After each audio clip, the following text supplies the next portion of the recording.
Bienvenue sur le Portail des Secrets, la chaîne où l'on explore Rennes-le-Château, mystère, énigmes, spiritualité et bien plus encore. Au cœur des collines de l'Aude, un village renferme l'un des plus grands mystères de France. Rennes-le-Château, terre d'énigmes, de symboles et de secrets oubliés. Trésors cachés, complots ou vérités interdites. Chaque pierre, chaque symbole pourrait détenir la clé. Mais êtes-vous prêts à entrer dans le mystère? Avec Franquelaine, nous allons vous révéler une découverte incroyable. Franquelaine a percé le voile du livre de Henri Boudet, La vraie langue celtique et le cromlech de Rennes-les-Bains. Son décryptage révèle une structure secrète, un code qui, une fois compris, change tout.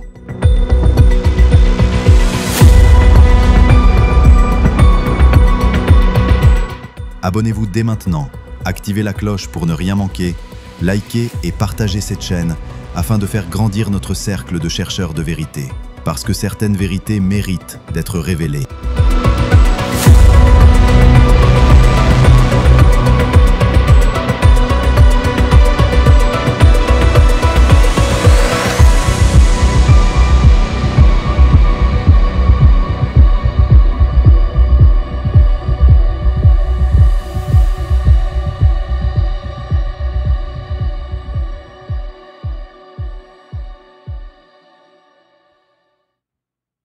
Salut à tous, c'est Stéphane et bienvenue sur le Portail des Secrets. Et aujourd'hui, je suis accompagné de Franquelaine, qui va nous parler sur une émission sur Rennes-le-Château, mais pas que. C'est une émission sur le livre de Boudet et de ce qu'il a découvert. Salut Franck, comment tu vas? Salut Stéphane, bah ça roule, tu vois, comme tu vois, je suis prêt. On attaque. Tout à On peut fait. attaquer Donc, quand tu veux. tu peux te présenter un petit peu pour les auditeurs? Me présenter, je suis brocanteur, non diplômé de rien. Même les examens d'urine, j'ai échoué. Mais à côté de ça, je m'intéresse à beaucoup de choses, dont Rennes-le-Château depuis 2009 maintenant, où on m'a présenté l'affaire. Avant, je connaissais l'histoire de Rennes-le-Château, mais là, très très vaguement par les livres de prospection de Didier Oudinot, parce que j'étais prospecteur, donc détecteur de métaux et autres, dans les années 85-86. Et de ce fait, je voyais ces trucs, mais c'était les seuls articles que je ne lisais pas. Parce que c'était une histoire de curé, voilà, ça m'emmerdait. Je regardais plus des histoires de trésors plus anciens, des tas de trucs. Et ça m'intéressait pas du tout. Sauf qu'en 2003, je rencontre François Gaillard, qui est le fils d'une dame chez qui ma chérie travaillait. Et son fils avait réalisé du Trésor au vertige, la meilleure émission sur Rennes-le-Château, et c'était le réalisateur avec Georges Combe. Et donc, de ce fait, il me prête une cassette qu'à l'époque je peux regarder. Je la regarde et je me dis, bon, c'est dans le sud, j'aime pas le sud, j'y ai déjà vécu un peu. Donc, non, j'aime pas le sud du tout. Et il fait trop chaud déjà, je supporte pas, moi, je suis en short toute l'année. Hein. Donc, j'aime le froid, je suis normand, hein, pur jus. Et donc, de ce fait, je regarde la vidéo, je me dis, bon, c'est pas mal, c'est vachement bien même. Mais à côté de ça, t'inquiète pas, c'est mon téléphone qui se met à sonner. Et, Non, mais c'est pas grave. Hein. Et de ce fait, je m'intéresse au truc vaguement. Je regarde, je fais bon, non, j'irai pas, voilà. Et en 2009, je rencontre un mec qui me lance sur l'affaire. Il s'y intéresse, il y va depuis 74. Ancien militaire, bon voilà. Et il me lance sur l'affaire. Et en 2012, donc je m'intéresse à l'affaire depuis 3 ans, je vais à Rennes-le-Château depuis 3 ans, à cette époque-là, et je m'intéresse au truc, mais mon ordinateur tombe en panne le 14 décembre, comme je le dis dans le bouquin. Si tu l'as lu, ou si tu as lu quelques bribes. Et là, je commence à avoir l'esprit embrumé et je me dis, il va peut-être falloir que je m'occupe l'esprit parce que c'est passionnant cette histoire. Et là, je me lance sur la vraie langue celtique. Et tout le monde me dit non, mais tu vas pas t'intéresser à ça. On a tous essayé, on a essayé de comprendre. C'est incompréhensible. Il est soi-disant codé d'après Gérard de Sède, d'après le Trésor maudit, ou l'Or de Rennes, c'est le même, ou quasiment. Et là, je cherche, j'essaie de comprendre. Et en 2 mois, je trouve la clé. Je trouve la clé qui est le HB pour décoder et nous amener en anglais phonétique inversé bâtard des choses par le biais de César et donc du code César. Le code César, code le plus simple. J'ai même acheté là cet été Scribar, Fernand Scribar, si tu vois ce que c'est, sur le saut pêcheur. Et Fernand Scribar, eh bien, il nous dit que non, je ne m'intéresse pas au code. Alors, il est très très bon, hein, il est fabuleux le mec. Mais alors, il est parti dans les étoiles, quoi. Il va te sortir 15 000 codes, c'est du délire. Mais il dit, je ne m'intéresse pas au code César, étant donné que c'est un code trop simple et simpliste, effectivement. Sauf que l'on n'inclut pas, et on n'inclut jamais parce que les gens n'ont pas conscience, quand on a fait la transposition d'un alphabet en un autre, on arrive à des propos. Alors, une écriture qui pourrait paraître être du gallois, de l'anglo-saxon du XIIIe et autres, mais non, on s'aperçoit en fin de compte que c'est de l'anglais phonétique inversé, mais bâtardisé complètement parce qu'il est fait à la sauce Boudet et donc d'une façon différente de d'habitude. Voilà. Oui, c'est une forme de langage des oiseaux, quoi. Donc non, c'est pas une langue des oiseaux. Justement, la langue des oiseaux, tu la lis et tu la comprends. Là, c'est une langue des oiseaux. Ouais, enfin oui, si tu veux l'appeler langue des oiseaux, je veux bien. Oui. Mais là, si tu veux, il nous impose Sadler. Et Sadler est le premier à créer une phonétique compréhensible de l'anglais au français ou d'une autre langue. Moi, c'est comme ça que j'apprends le pakistanais ou j'avais des potes pakistanais en face de mon magasin et j'ai appris des mots de pakistanais par la phonétique véritablement auditive. Et la phonétique auditive, c'est ce que nous impose Sadler en 1860, à peu près. Et j'ai eu le dictionnaire Sadler et je l'ai. Et donc, ce qui m'a donné plein de portes et de pistes à suivre, qui m'ont donné des explications sur le saut pêcheur. Voilà, je vais te suivre après. Je te laisse faire. D'accord, ok, il n'y a pas de problème. Mais de toute manière, la plupart du temps, on cherche des choses compliquées. Ça, c'est la chimie qui nous le dit. Et en fait, c'est tout simple. Donc, on pense que c'est trop simple et donc ça ne peut pas être ça. C'est ça. Et finalement, c'est pour ça, c'est que quand j'ai vu ce que tu avais découvert, je dis c'est pas mal. Enfin, franchement, c'est vachement bien. Bon, j'ai pas tout compris. Si tu as besoin de compléments d'information, tu me le dis. Il n'y a pas de souci. Il faut. Voilà, il faut impérativement que je le contacte parce que bon, j'avais trouvé aussi des codes par rapport à mes recherches et tout. J'ai vu. Voilà. J'ai vu. Donc, je dis, il faut qu'il essaye, quoi. Donc, peut-être que ça va donner quelque chose, peut-être rien, on ne sait jamais. Alors, j'ai essayé, il y en a d'autres cohérents quand même, qui peuvent éventuellement, mais je vais te donner d'autres pistes après, tu vas voir, je vais t'expliquer sur Rennes. Alors, on n'est pas là pour ça, on est là pour parler du saut pêcheur, mais justement, je vais pouvoir te donner des informations que j'ai découvertes cette semaine. Et des trucs très importants qui sont jamais soulevés par d'autres parce que ont-ils eu la conscience de ça? Je ne sais pas. S'ils ont eu la conscience et qu'ils l'ont vu, ils ne l'ont pas dit parce que ça ne va pas dans leur sens. Mais tu vas avoir d'autres éléments.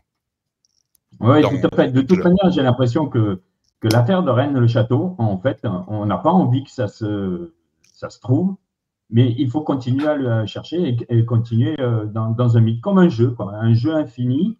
Et qu'on perdure, mais quand ça va trop loin, quand on se rapproche de la vérité, j'ai l'impression qu'on essaye de brouiller, quoi.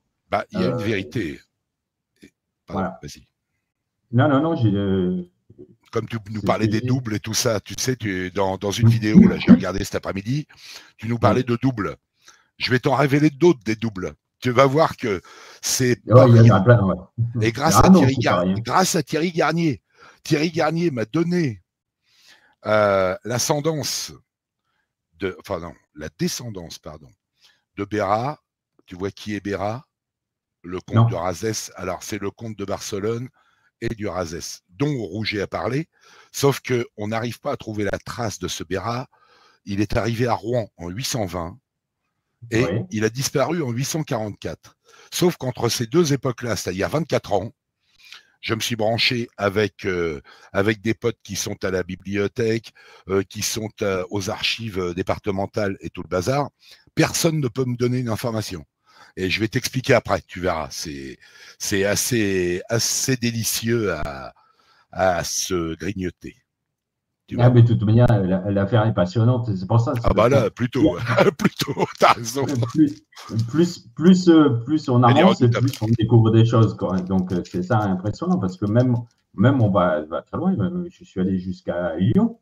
Oui, avec les arêtes de poisson. Avec les arêtes de poisson, mais tu vois, je vais te faire découvrir quelque chose que j'ai remarqué par rapport au livre de Boudet, qui nous amène aux arêtes de poisson. Oui, je sais, tu en parles dans certaines vidéos. Oui, mais pas, c'est au niveau du... Avec Wazim, là. Oui. Avec Nazim, je ne sais plus quoi, là, qui est à Lyon, qui est spécialisé dans les arêtes de poisson. Moi, il y a plusieurs années, j'écoutais déjà ses vidéos, parce qu'il avait fait quelques vidéos sur le sujet. Il y a eu des trucs où il était interviewé. C'était assez passionnant. Et il y a Monsieur Douzet aussi, André Douzet, qui a fait toute une historique sur les familles vivant autour du tunnel de Fourvière ou je sais pas quoi. Je connais pas Lyon. Je l'ai fait qu'une fois en camion. J'ai explosé un. Ouais, enfin bon, je préfère même pas en parler. C'était terrible. Donc c'est la seule fois que j'ai visité Lyon. En camion militaire en plus, c'était folie. Ceci dit, Monsieur Douzet a fait un décomposé avec un explicatif sur les familles qui vivaient autour des arêtes de poisson, justement, ou des sorties potentielles de ces arêtes de poisson, dont il n'y a pas de sortie, enfin je sais pas trop, ça a l'air d'être compliqué.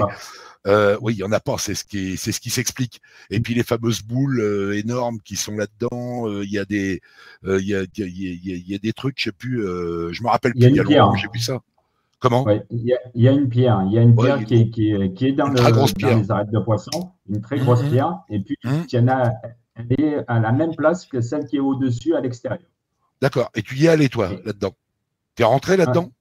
Non, je ne suis pas rentré. Donc, moi, je le sais par rapport à Rina que tu as vu dans la vidéo précédente. Ouais, d'accord. Et qui était en contact avec Walid Nazim. Ouais, et il voulait me contacter. Alors, je ne sais pas ce qui s'est passé, parce qu'il voulait me contacter, parce qu'il dit qu'il y a des parchemins qui parlent des arêtes de poisson. Ouais, peut-être. Et donc, il voulait me contacter sur ça. Alors, mais c'est quoi ces parchemins? D'où sortent ces parchemins? Voilà, il y a Saut le pêcheur. Le Saut pêcheur? Ouais, mais alors non, parce que peut-être. Peut-être qu'il y a une autre compréhension encore là-dessus. Ça, c'est possible. Oui, tu l'expliques ça. Le grand parchemin aussi. Oui, ça t'as vu aussi quand tu as fait un tracé latéral. Oui, ça, j'y ai pas compris grand-chose. Parce que je me suis pas penché directement sur le truc, j'écoutais la vidéo. Après, c'est Christophe qui a le truc. C'est pas tout à fait au tracé. Alors, on dérive un peu, mais bon, c'est pas grave. C'est ça qui est intéressant. C'est pas grave. C'est que dans le grand parchemin, le grand parchemin, à un moment donné, tu as Ad-Génézaret. Et puis en plein milieu, voilà. Oui. Comme j'ai expliqué, Ad-Génézaret, ça fait référence au lac Tibériade qui est là au Moyen-Orient. Et la particularité de ce lac, c'est qu'il est à 200 mètres en dessous du niveau de la mer. Oui, c'est ce que tu expliquais, oui. Oui. Voilà. Donc, ça explique en fait qu'à Rennes-le-Château, ce qui se passe, c'est en dessous. Oui, on peut le considérer comme ça. Pourquoi pas? Pourquoi pas? Mais en plus de ça, si tu veux, le mot est coupé en deux parce que à un moment, tu as l'alpha et l'oméga Oui. dans le grand parchemin. Mhm. Et quand il est coupé en deux, il te reste plus que le mot arrête. Oui. Ah oui, d'accord. Voilà. Oui, Voilà. pourquoi pas? Pourquoi pas? Hmm. Pourquoi pas? Mais alors, moi, ce que C'est j'explique dans des mon bouquin, hypothèses. Hmm. c'est il s'arrête à l'arrête.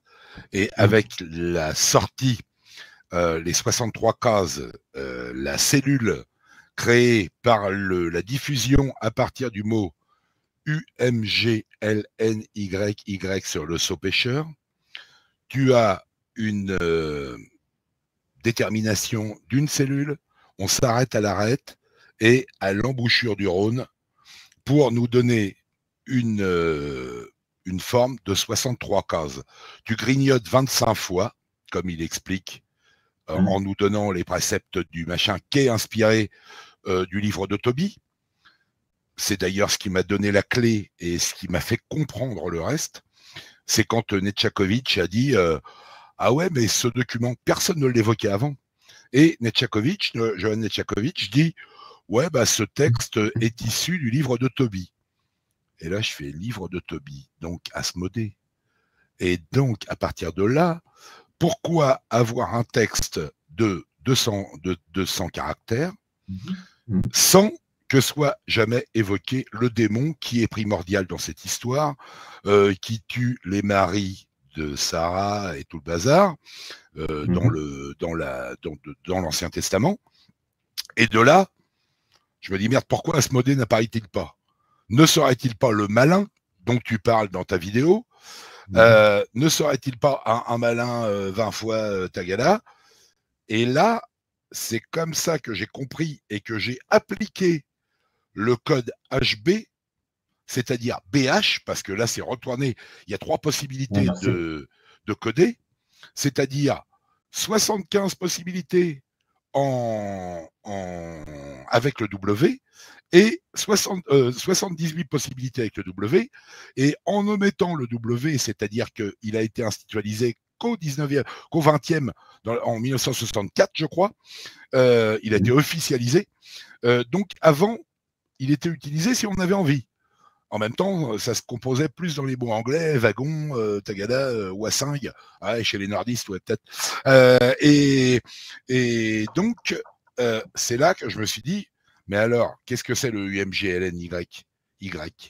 Et là, j'ai commencé à apposer le code Boudet sur ce saut pêcheur. Et c'est là que je me suis aperçu que, en lecture normale, c'était impossible, ça ne donnait rien. En lecture inversée, c'est-à-dire de l'alpha à l'oméga, mais dans l'autre sens, ça ne donnait rien. Et quand je l'ai mis en retourné, j'avais A-S-M-E-E. Donc, une partie du mot Asmodée. Si l'on considère que c'est Asmodée, comment trouver le LN? On ne peut pas, étant donné que la numérologie, enfin, le code numérique ne peut pas cadrer avec le retournement. Comment est-ce possible? Et là, c'est là que j'ai pris conscience que le texte du titre de Boudet était incomplet, c'est-à-dire la vraie langue celtique et le cromlech, parce qu'ils disent toujours ou le cromlech. Non, parce que dedans, et le cromlech, pourquoi? Parce qu'au centre, c'est clé. C'est quand tu le retournes, c'est clé. Clé au centre et le cromlech. Ils disent toujours, il y a même Pourtal ou tout ça qui dit ou le cromlech, et le cromlech. Non, non, vous n'êtes pas conscients, les gars. Vous dites et le cromlech, parce que là, vous dites, ça écrit clé au centre. C'est la vraie, donc LV, LC, DR, LB. Mais au centre, c'est clé. Donc, il nous indique déjà que c'est codé et qu'il y a une clé. Donc, à partir de ce moment, nous arrivons au décodage véritable et le HB en étant la clé principale, tu peux la poser en code César, tu le retournes et là tu arrives sur Asmodée. Mais comment trouver le LN? Eh bien le LN, quand tu disposes le titre du texte à partir de la vraie langue celtique et le cromlech de Rennes-les-Bains par l'abbé H. Boudet, tu t'arrêtes à Boudet, donc tu arrives au départ, tu es à l'extrême droite aussi, et là tu as le truc qui est là, et à partir de ce moment, tu as Boudet qui est là.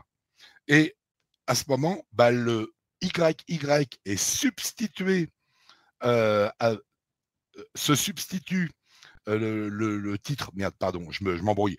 Le YY est remplacé, pardon. Le YY est remplacé par le BB de AB.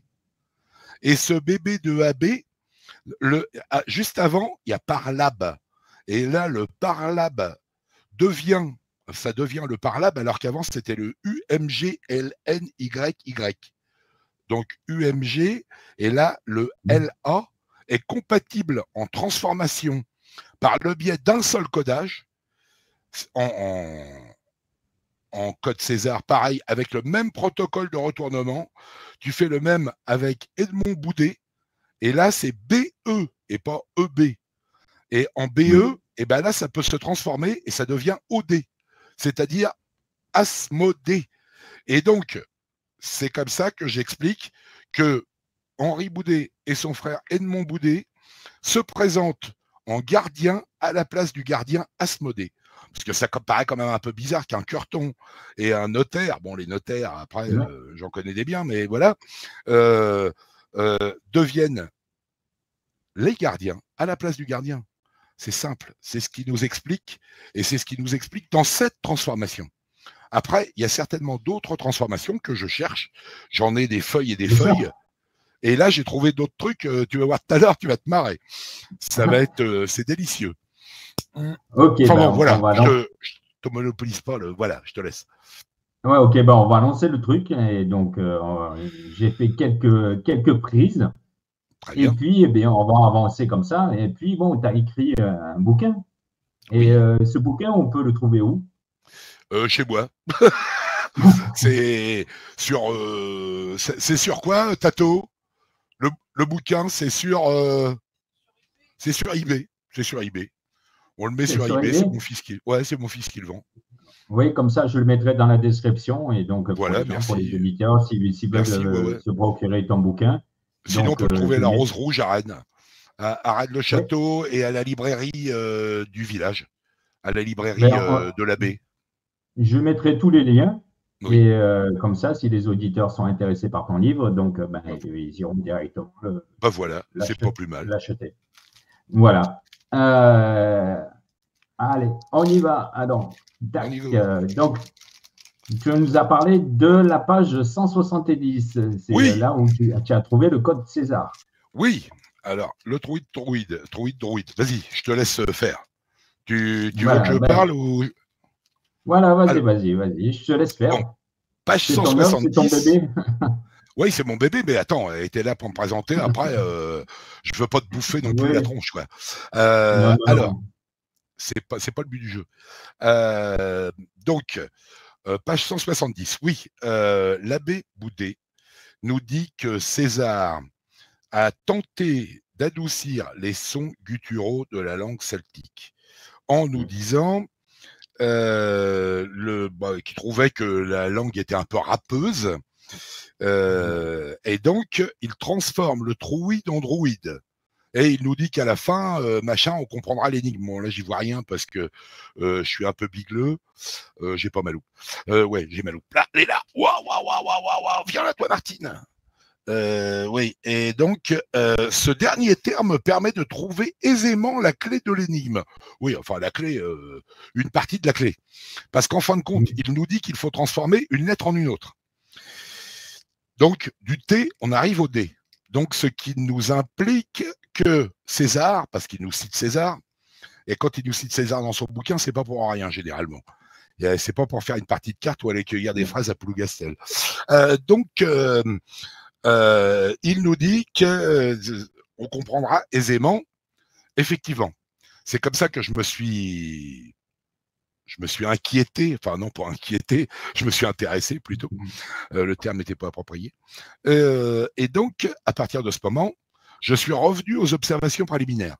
parce que je me souvenais de certaines phrases étranges que j'avais soulignées. Et il nous parlait du flambeau, machin, tagala. Et de là, je relis. Et je me dis, mais qu'est-ce qu'il veut dire? Il nous parle des miroirs, des langues puniques, celtiques, hébraïques et tout le bordel. Bon, ok. Mais il nous dit surtout nous-mêmes. Ce qui implique que nous-mêmes, à un moment, tu te poses la question, qui c'est? Mais nous-mêmes, c'était lui. Oui. Façon 19e, oh, nous-mêmes, oh, oui, bien sûr. Et voilà. Et là, ça marche. Alors, il dit de s'intéresser au textosage. Oui, effectivement. Et quand il s'intéresse au textosage, eh bien, on pose le code César avec la transposition d'un alphabet en un autre, c'est-à-dire avec un maître étalon qui est l'initiale A et l'initiale B, comme je t'ai expliqué quand je t'ai envoyé la feuille. Ouais. L'initiale A faisant la transformation de l'initiale B, c'est-à-dire que le H se compose en B. Et à partir de ce moment, quand tu as un texte, toc, et ben tu marques et le H et le B, le M et le S, nana. Bon, d'accord. Et là, quand tu transformes ça, bah, textosage, ça veut rien dire. Sauf que quand tu le retournes, tu arrives à my home in win, c'est-à-dire ma maison en vainqueur. Pour un curé, sa maison, c'est l'église. Hein. Surtout là, c'est un curé quand même.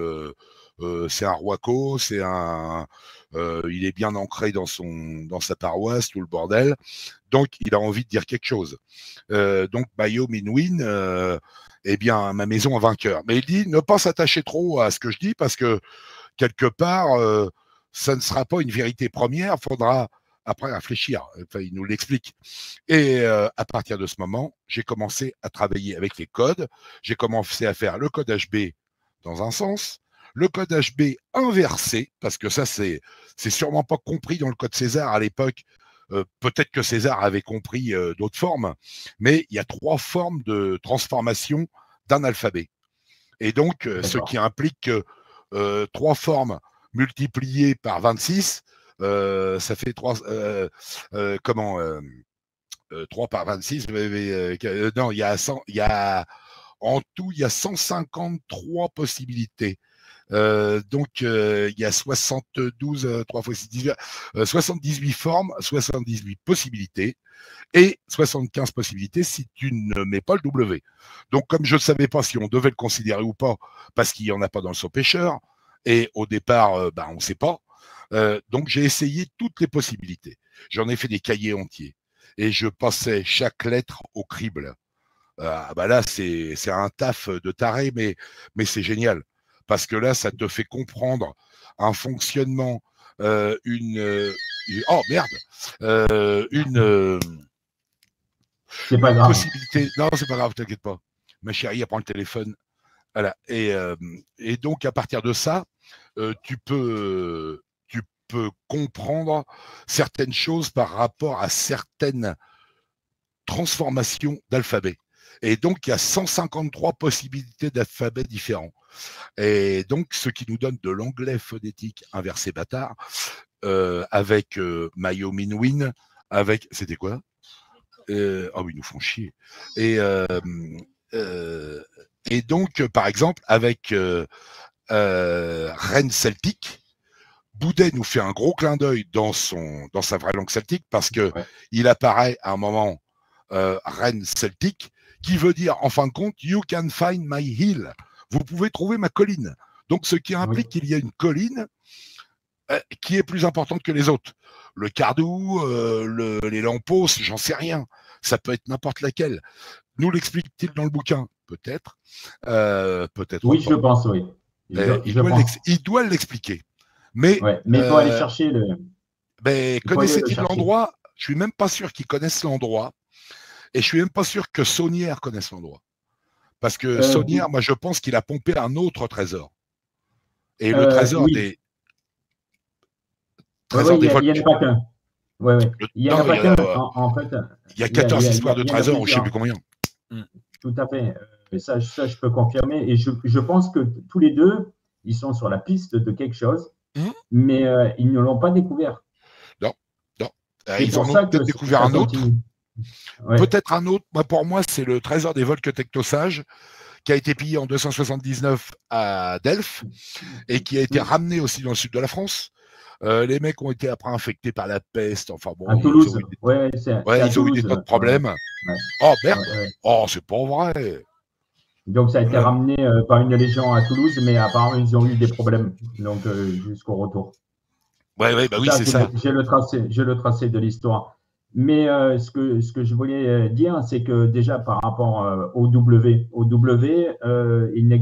il a été utilisé qu'à partir du XXe siècle. Donc tu peux l'enlever. C'est ça. Oui, non, mais comme je ne savais pas, et il pouvait être hypothétiquement utilisé, et étant donné que Boudet était quand même diplômé d'anglais, il aurait pu le considérer ou ne pas le considérer. J'en sais rien. Donc, mais après, j'ai vérifié que non. Mais peut-être qu'à un moment, il a été considéré dans un décodage. Ça, je ne sais pas dire. Parce que forcément, ça change toute la transposition de l'alphabet, au moins sur une partie, à partir du W. Et là, ça fout le bordel. Ça te double des lettres. Enfin, c'est tout un merdier. Selon comment tu l'utilises. Voilà. Et ça, tu vérifieras. Pardon. Et peut-être hypothèse, parce que par rapport à ce que j'ai découvert, ce que tu as vu de la vidéo, ce fameux W là, qui est présent dans l'église de Rennes-Château, peut-être que c'est sur cette partie-là qu'il faudrait s'intéresser par rapport à ce W. Puisque c'est le contraire. Peut être utilisable. Voilà. Alors, justement, parce que. Vas-y. Non, vas-y, je te laisse faire. Je te laisse dire. Vas-y. Je disais le W par rapport au W et par rapport à son inverse, c'est-à-dire, voilà, ce que j'en mets comme hypothèse, que c'est l'écriture DM en langage des oiseaux, l'écriture DES, M, puisque c'est le M et le M inversé, donc le W. Oui, ça, j'ai vu ça avec ton. Oui. Ouais. Donc, déjà, je pense qu'il y a sur ces deux trucs, parce que ça représente l'alpha et l'oméga, on a quelque chose sur l'alpha et on a quelque chose sur l'oméga. Ouais. Déjà, une chose. Déjà, ce qui est sûr, et j'ai vu que tu l'avais trouvé dans tes codes, donc la Val-Dieu est très intéressant à faire des recherches dessus. Très certainement aussi. Voilà. Et il y aura quelque chose à la Val-Dieu et au fameux W que j'ai trouvé sur place. C'est sûrement pas pour rien. Hein? C'est sûrement pas pour rien que la gendarmerie était stationnée pendant Bugarache à la Val-Dieu. Comme par hasard. Comme par hasard. C'est un peu comme Gisors, où l'armée s'est installée dans le château, enfin, oui, avec des camions, des tas de camions, et sont restés 3 mois quand même. J'ai eu quand même par des anciens officiers des informations assez intéressantes sur le sujet. Donc, bon, après, que s'est-il passé? C'est pareil. C'est à cet endroit-là que j'ai failli me faire foutre en l'air par des soi-disant chasseurs. Ah oui à Gisors. Non, pas à Gisors, à la Val-Dieu. À la Val-Dieu? Ah oui? Oui, ils m'empêchaient de passer parce que je voulais continuer mes recherches. Ils m'empêchaient. Ouais, t'expliquais, d'accord. Ils m'empêchaient de passer et puis j'ai été obligé de faire le tour et puis j'ai un 4x4 qui m'a foncé dessus. Ah oui, quand même. Ouais, tu sais, les chasseurs, bon, par moment, s'ils sont un peu avinés ou tout le bordel, non, ça peut parce expliquer que ça. Non? Non, c'est parce que j'ai posé la question. Je dis, qu'est-ce qui se passe? Il me dit, on chasse du gibier. Parce qu'il y avait des chasseurs jusqu'à Bugarache. Ouais, d'accord. Tout autour. Et je lui dis, mais c'est quoi ce. Il me dit du gros gibier. Du gros gibier, d'accord. Et je dis, c'est tout? Il me dit, oui, c'est tout, c'est du gros gibier. D'accord. Il y a pas mal de sangliers dans le coin. Oui, qui me disent que c'est du sanglier, mais pourquoi il ne me dit pas? C'est ce jour-là où je me suis fait sortir de l'église, quoi, aussi. Ah, d'accord. Moi, je me suis fait sortir de Notre-Dame de Marseille. Mais bon, il était 7 heures, le mec était très con, très désagréable.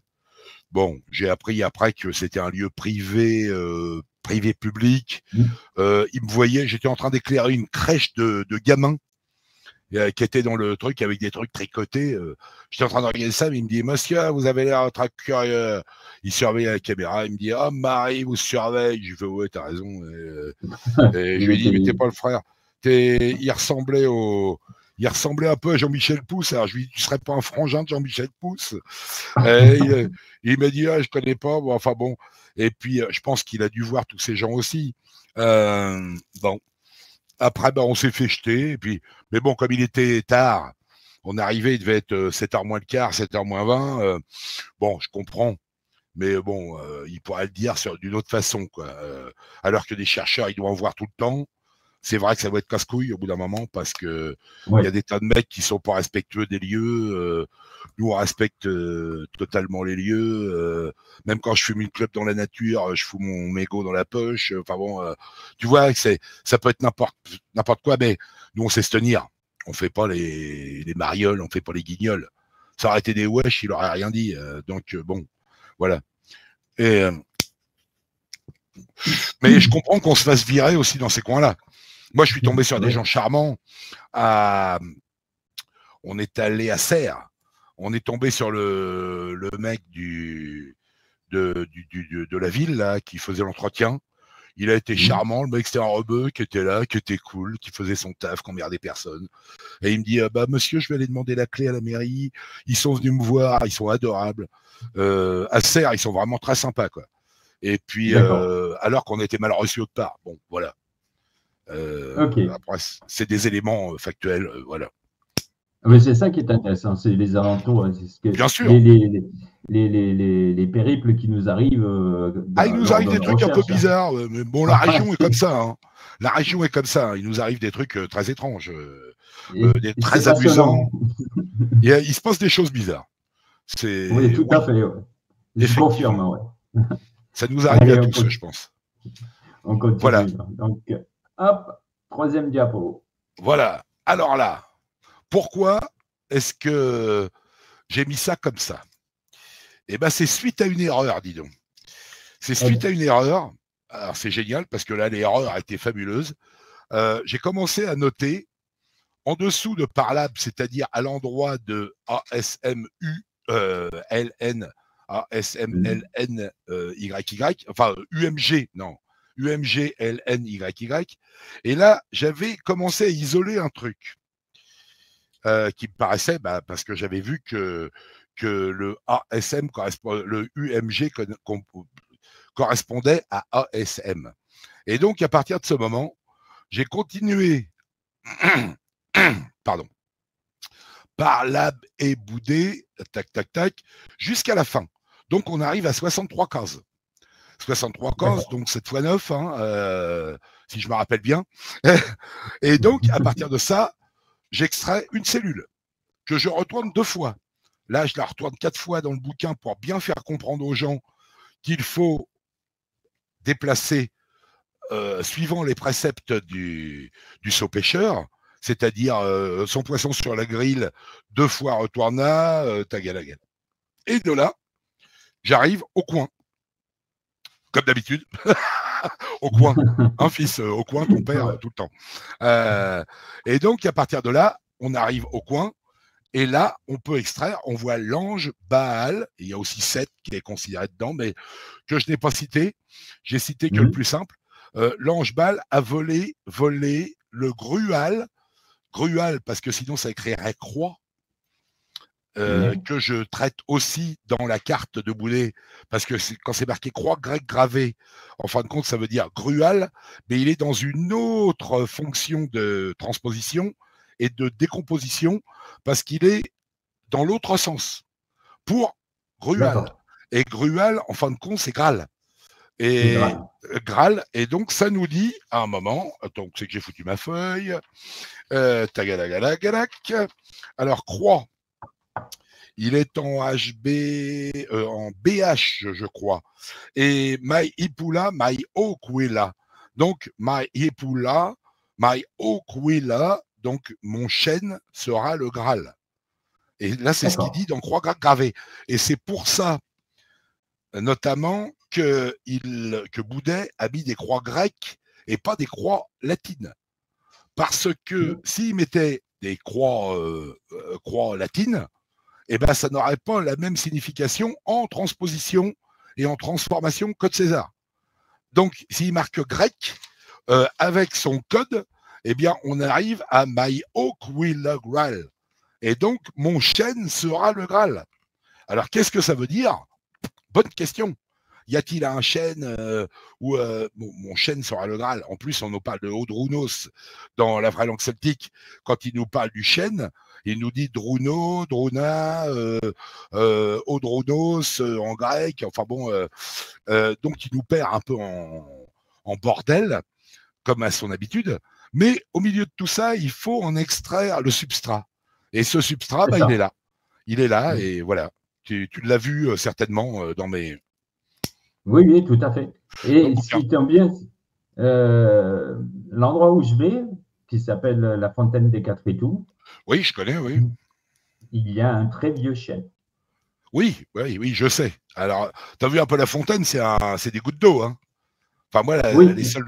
J'y suis allé 2 ou 3 fois, c'est des gouttes de flotte, quoi. Oui, mais elle n'est pas là, la fontaine. Bah, je sais pas. Je l'ai trouvée, la fontaine. Sauf que, ben, il y a un malin qui a tout bouché. Bah, comme d'habitude. Non, mais de toute façon, dès que tu donnes un endroit, les mais mecs... c'est débouchable, hein, c'est pour ça. C'est débouchable. Et justement, pour en parler, donc, à cet endroit-là, on a regardé au niveau géologie. Ouais. Et on est à la présence d'une grosse faille de départ. D'accord. Oui, oui. Bah, a priori, il y aurait des failles un peu partout dans la région. Mais tu sais, nous, en Normandie, on est couvert de grottes aussi. Hein. Moi, j'ai un bouquin comme ça sur toutes les grottes de la région qui m'a été offert par un spéléo hautement connu maintenant dans le sud, qui est descendu dans le sud. Et bah, mon pote, il m'a offert un bouquin. Il m'a dit, tiens, c'est à toi que ça servira le plus. Il y a 30 ans de ça. Hein. Et je l'ai dans mes documents. Je peux te dire que c'est précieux. Et tu as le réseau où je tourne des vidéos, machin. Il y a des grottes, il y a 16 km de galeries. Hein, donc, je ne sais même pas s'il y a autant autour de Rennes. Tu vois. Donc, nous, on a des endroits comme ça où c'est redoutable. Moi, j'ai fait un peu de spéléo, mais c'est pas mon truc. J'ai fait des initiations où j'ai passé une journée, j'ai fait que quelques kilomètres là-dessous, et encore, je sais même pas, j'ai même des doutes sur les kilomètres, mais c'était rock'n'roll. Puis c'est pas des trucs très durs, c'est pas très très dur. Donc dans la région sud, c'est un peu plus violent par moment. Oui, je te confirme parce que moi j'en fais de la spéléo, donc. C'est moi j'aime bien. On se fait peur. Hein. Ah ouais, non, moi je me ferais pas peur comme ça. Oh là. On est parti à deux, à un moment donné, on s'est paumé. Ouais, bah, ça craint. Ouais. Non, bah, ça craint ces trucs-là. Il y a Jean-Michel Pousse qui est bon là-dedans. Il est très très bon. Lui, il va, a priori, respect pour ses activités souterraines, c'est pas mal. C'est pas mal. Moi, j'aime bien regarder ses vidéos. Bon, après, on est d'accord ou pas, mais on s'en fout. Moi, je le reprends s'il y a un truc, je note un truc, mais là, grand respect sur ses recherches sur le sujet. Tout est bon à prendre. De toute manière, bien sûr, il ne faut rien laisser de côté. Ah, non, rien du même tout. si c'est farfelu, c'est parce qu'il y a une idée derrière. Donc, même le plus naze des nazes peut être bien. Il y a des choses très très bien. Oui, il y a des choses qui sont très très bien. Il y en a, enfin, je te donne un exemple, le Oleg de Normandie. Ah là, merde. Je ne peux pas l'encaisser. Je ne peux pas l'encaisser. Bah, c'est-à-dire que... Mais non. Pourtant, c'est un mec de chez nous, mais non. Non. Oui, non, non, sur le point de vue personnel, je ne peux pas l'encaisser. Mais il y a certains trucs. Il y a peut-être des choses, il y a sûrement des choses. Des choses très intéressantes. Hein. Il ne faut pas tout prendre. Hein, non, bien sûr. Non. Voilà. Il ne faut pas tout prendre pour argent comptant. Il ne faut pas tout jeter à la poubelle non plus. C'est ça. Parce qu'il fait référence à ça. Alors, ce qui est dommage, c'est qu'il fait référence à certains trucs, surtout notamment avec le Méridien de Paris, qui est vachement important, et il n'en parle pas, quoi. Et c'est ça qui est un peu dommage. Hein. Bon, en Donc, même temps, on peut pas voilà. parler de tout. On peut pas parler de tout Mm. dans une émission. On peut parler. Il va forcément nous échapper des choses qu'on aurait dû dire ou qu'on aurait pu C'est dire. sûr. Mais bon, c'est pas grave. On s'en fout. Après, Ben, c'est ce qui nous faut prendre permet des de faire informations. plusieurs. C'est ce qui nous Bah, permet de faire plusieurs émissions. mais bien sûr, exactement. Si on dit tout d'un coup, Oh déjà bah on non, après passerait ça toute sert à la rien. nuit. Ça sert à rien. Donc, voilà. Ça ne sert strictement à rien. Donc, voilà. Je te laisse poursuivre. Alors, voyons. Bon, là, j'ai expliqué la décomposition. Oui.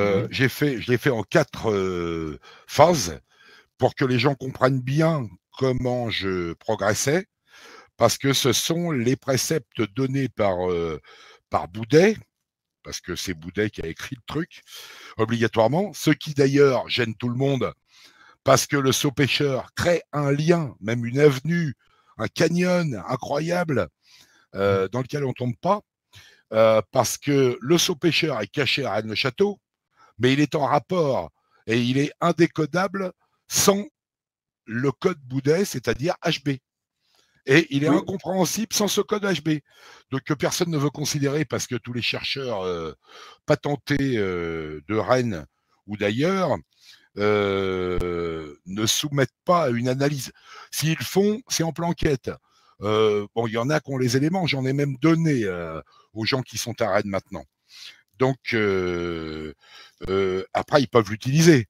Moi, je les ai même fait travailler dessus. Je ne le citerai pas, mais voilà, il se reconnaîtra. Je lui ai donné tout un dossier où je lui donnais plein d'éléments. Et je lui ai dit, voilà, je t'ai fait ça pour toi. Après, tu le diffuses à qui tu veux, je m'en fous. Et puis, c'est toujours d'actualité. Donc, moi, je révèle toutes ces choses parce que ça ne donnera pas obligatoirement la possibilité de découvrir ou quoi que ce soit, à moins qu'il soit plus malin et qu'il trouve quelque chose. Moi, je m'en fous. Personnellement, j'en ai rien à secouer. Mais Oui, il trouve. j'explique. Et j'explique toute cette transformation par le biais des préceptes donnés par Boudet. Donc, son poisson sur le grill de foire au tournage, là, je le retourne 4 fois, enfin, je le retourne 2 fois, mais avec une progression pour montrer et où il nous passe le message. Est-ce le message ultime qu'il veuille passer pour nous dire que le trésor du temple de Salomon est dans la région ou pas? Peut-être. Mais je pense qu'il y a un complément d'information dans ce truc que je ne trouve pas. J'ai beau travailler dessus dans tous les sens. Y a-t-il quelque chose? Mais je vais te donner une autre information au sujet d'un autre document. Enfin, un document, là, comment créer et sculpter, qui va te donner une autre piste sur laquelle tu vas pouvoir travailler. Et sur laquelle les gens vont pouvoir travailler éventuellement s'ils s'intéressent à l'histoire. Parce que c'est passionnant. Bon, cette piste, bah, je vais te la donner. T'es prêt? T'es prêt? Suspense. Alors, voyons, je vais te poser une question qui Oui, va être amusante. d'accord. Que vois-tu comme corrélation entre la montagne fleurie de Rennes-le-Château dans l'église et le saut pêcheur? Vas-y, je te laisse faire. Ben, tu me colles.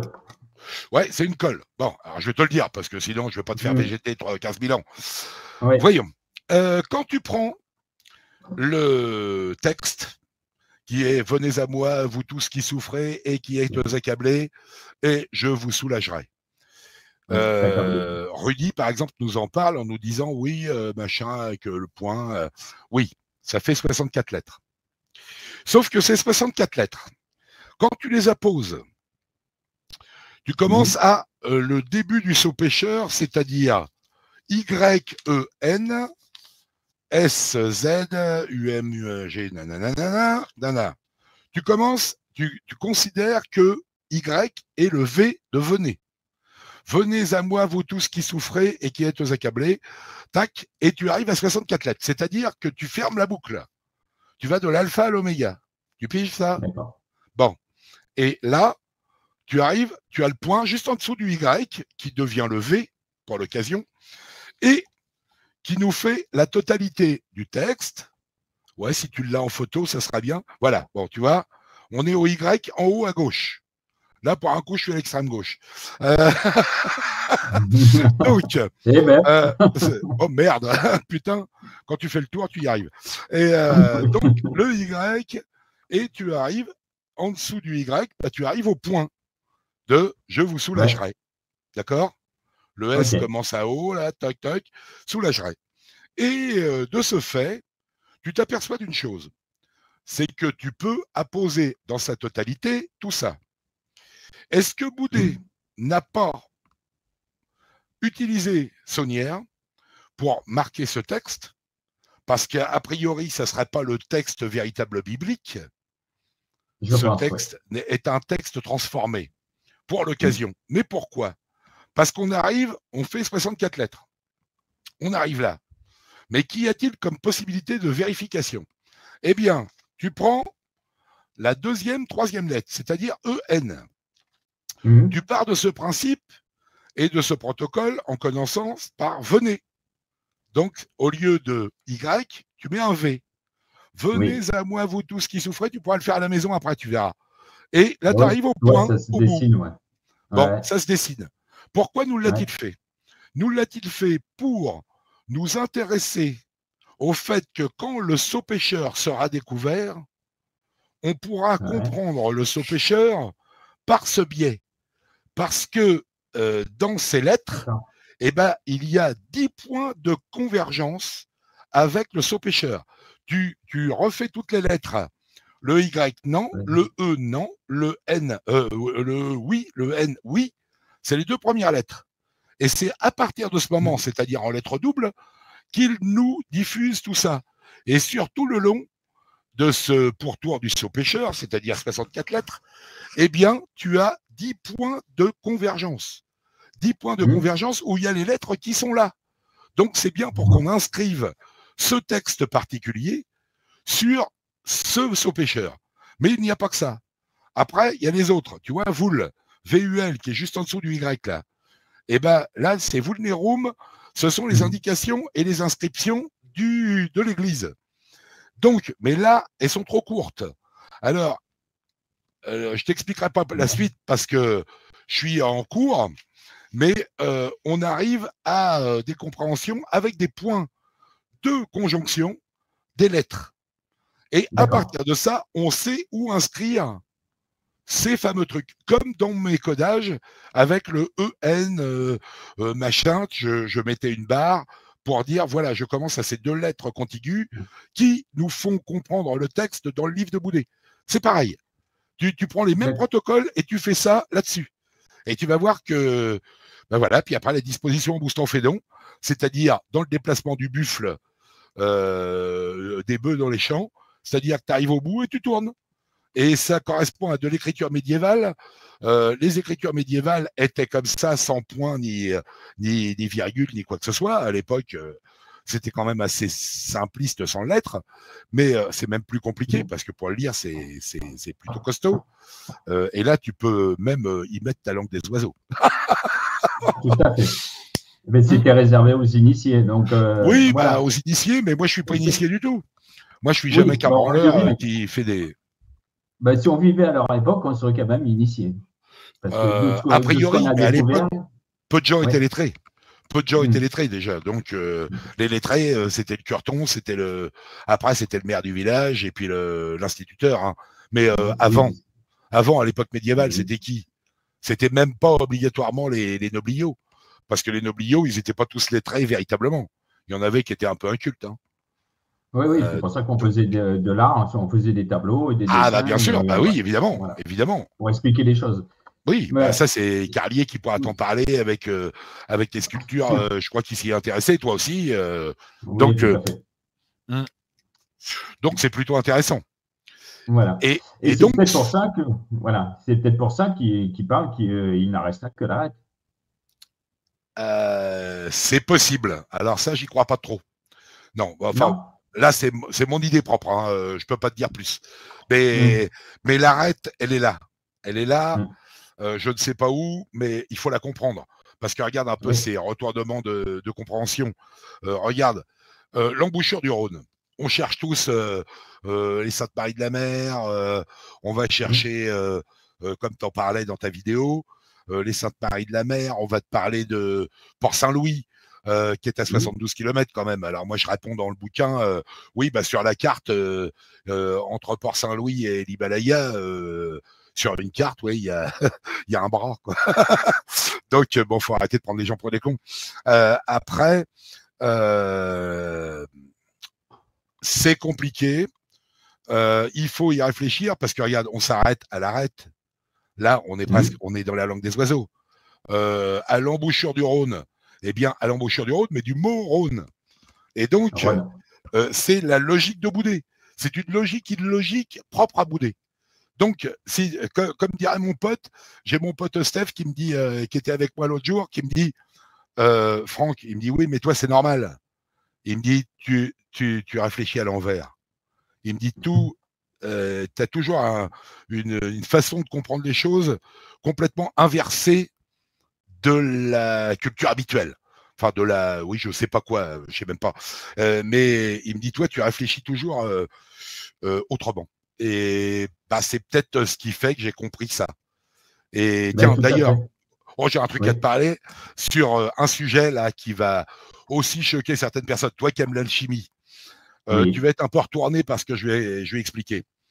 Le bénitier. Bon, Jeff Le Chatman, lui, il nous parle de bénitier, il nous dit ah ouais, c'est une coquille Saint-Jacques. Non, je suis désolé. Un bénitier est un bénitier. C'est un coquillage des mers du Sud. Bon, ça, encore, c'est pas grave, ils le disent tous. Mais coquillage des mers du Sud, bon, tagala. Mais au-dessus, en dessous du bénitier, il y a la représentation du feu, c'est-à-dire, je t'attends, c'est quoi qui représente le feu en alchimie. Ouais. La salamandre. La salamandre. Ah oui, mais là, oui. La salamandre. Il y en a un autre aussi. Oui, alors bon. Oui, ah, voilà. Ah, vas-y, dis-le. Basilic. Merci. Alors, et le cadès en dessous de... Ah, je savais pas ça, que là, alors, très bien, merci. C'est le basilic. Mais tu sais comment il s'appelle, ce basilic? Non. Sais-tu? Eh bien, il s'appelle le basilic, le lézard Jésus-Christ. Parce qu'il marche sur l'eau. Quoi de plus logique que de mettre un basilic? Parce que, étant donné qu'il a une crête sommitale, c'est pas une salamandre. Dans la zoologie, tu sais, moi, je m'intéresse à tous les animaux dans la nature, je vais les observer. Moi, j'adore les observer. Et ben, le basilic, lui, a une crête sommitale. Lui, il a une crête dorsale.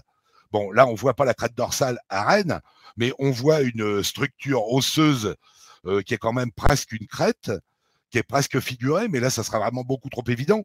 Mais il a une crête sommitale sur sa gueule.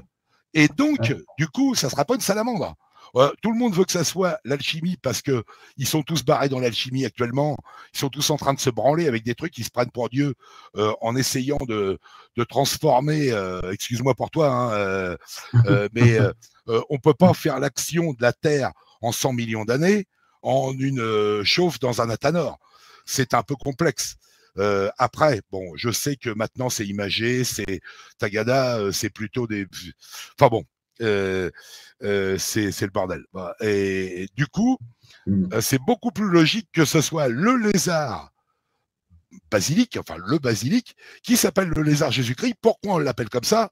Parce qu'il marche sur l'eau, tel le Christ sur le lac Tibériade, là, ou je sais plus où, peut-être au Mont Gardon, hein, et qui marche sur l'eau pour se déplacer, même les petits. Et donc, c'est pour ça qu'ils l'ont baptisé lézard Jésus-Christ. Très certainement au 19e ou quand ils ont commencé à faire un peu de zoologie et peut-être même 18e, des mecs comme Darwin et tout ça, forcément. Et donc de ce fait, ça serait beaucoup plus logique que ça soit un basilic au lieu de dire que, mais ça intéresse tout le monde, que ça soit forcément lié à l'alchimie, le feu, la terre, l'air, tagala. Donc voilà, c'est ce que je voulais te dire, mon bon Stéphane. Oui. Alors, attends, je reviens sur Vas-y. Hop, s'il veut bien. Parce que, hop. Oui, ça, ouais. Vas-y. Ouais, et hop, il ressaute. Ça ressaute. Voilà. T'essaies d'arriver là. Voilà, Isis. Voilà. Alors, oui. Là, nous sommes à Gasse au sanglier. Oui. Ouais, c'est bien la Gasse au sanglier. Oui. Alors, bah, c'est pas pour rien.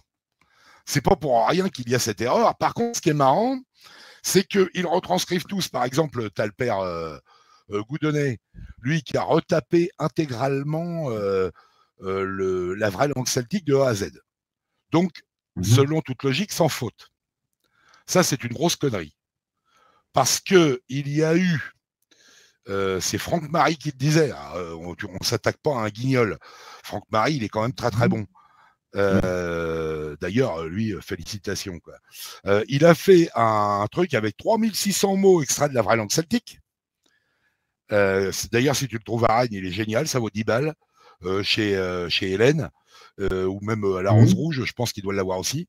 Et avec 3600 mots extraits de la vraie langue celtique, bon, il en manque plein, mais il a fait une putain de recherche en nous extrayant chaque mot. De là, c'est beaucoup plus facile quand tu cherches dans la vraie langue celtique de regarder sur Franck Marie avant. Tu cherches le mot et là, tu trouves. Et donc, de ce fait, Franck Marie nous dit à l'arrière de son bouquin, son petit fascicule, une sorte de fanzine rock'n'roll, là, il a marqué il existe plusieurs éditions de la vraie langue celtique. Et ça, comment tu veux le vérifier? Eh bien, tu prends tous les facsimilés qui existent, les 3/4 sont imprimés d'après un original, sauf que les originaux sont jamais les mêmes. Preuve en est, les trucs des chapitres et en bas de page, avec chapitre, il y a des numérotations avec 3, 2, 7, 10 jusqu'à 20. Donc c'est incompréhensible. Tu ne comprends pas pourquoi des cahiers sont numérotés comme ça et d'autres comme ça. Dans Jules Verne, c'est pareil. Hein. Je peux te dire que des Jules Verne, là, j'en ai acheté encore un, là, un original. J'en ai chiné un ce week-end avec un titre que je ne connaissais pas. Et c'est particulièrement savoureux parce que tu as des numéros de cahier. Bon, celui-là, j'ai pas encore regardé. J'ai pas encore eu le temps. Pardon. Mais tu as tout un ensemble de données qui font que... Attends, je vais mettre de la lumière parce que... voilà, ça va, ça te dérange pas la lumière? Pas du tout, non. Non, c'est bon, tu vois un peu plus ma gueule, coucou. Et donc... bah, c'est ça qui est horrible, on me voit. Et donc, de ce fait, ces numérotations de cahiers nous prouvent qu'il y a plusieurs éditions. Et il y a des éditions qui sont couvertes en vélin rouge, que possède a priori Monsieur Marlin, je pense. Je pense que c'est celui-là. J'ai eu l'information, donc je pense que c'est celui-là. Et Monsieur Marlin possède un vélin rouge et il a fait une édition en 2006 au Sphinx, c'est le Sphinx ou je sais plus, c'est pas Bélisade. Alors, moi j'ai plein d'éditions, forcément tous facsimilés, sauf que Monsieur Marlin, lui, il a laissé toutes les coquilles qui sont dedans. Donc, à la page 130, je crois, il y a mongoloïde. Mongoloïde, pour les races mongoloïdes, sauf que le mongoloïde en question, il y a écrit riongoloïde. Sauf que si tu la poses sur l'ossopêcheur en boustrophédon, tu extrais INRI, IHS, ou il y a un truc qui te donne une autre compréhension du pourquoi de la coquille. Et c'est l'édition qui est éditée par Marlin en 2006. Celle-là, si tu la trouves, je l'ai cherchée à Rennes là, cet été, je ne l'ai pas trouvée. Mais, oui, parce que je la trouve, parce que la mienne est fausse. Donc, alors moi, j'en ai une. Non, mais attends, parce qu'il y a Rudy qui dit que c'est opératif ou non opératif. Oui. Il le dit aussi, il a raison. Pour les cartes, il y a des dessins qui ne sont pas tout à fait pareils. Mais après, laquelle est la bonne, il ne le dit pas. Est-ce une réédition actuelle? Est-ce une réédition plus ancienne? Je n'en sais rien. Mais on peut, par le biais des cartes, mais pas que des cartes, des écrits internes, j'ai fait des listes que j'ai dans mon bordel, elles sont là. Faudra que je les refasse d'ailleurs parce que j'ai redécouvert des coquilles. Mais il y a des coquilles à certains endroits qui sont prédominants pour pouvoir écrire un mot particulier. Par exemple, si Boudet nous met Cromlech, L-E-C-K, c'est pas pour rien. C'est pour pouvoir nous citer le caporette. Tu sais ce qu'est le caporette? Tu connais ou pas? C'est la tête, non? Non. Alors, ouais, non, capoute, ouais, non, là, non. Le caporette, c'est un mot unique. C'est le couvercle de l'Arche d'Alliance, qui s'appelle le propitiatoire. Oui, le propitiatoire. Oui, Et donc, il nous le met à un endroit précis pour que l'on puisse écrire caporette en boustrophédon dans son livre. Et caporette, voilà, lui, il l'écrit avec un P et pas deux P.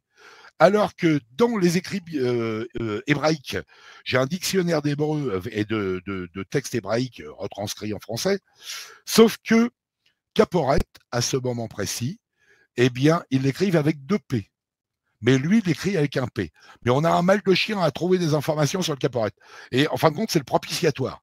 Mais son nom en hébreu est caporette. K-A-2-P-O-R-E-T-H, je crois. Et Boudet nous l'écrit K-A-P-O. Parce que sinon, ça aurait fait un peu bizarre qu'il double des lettres. Enfin bon, il y a tout un truc, je ne me rappelle plus comment ça marche, mais...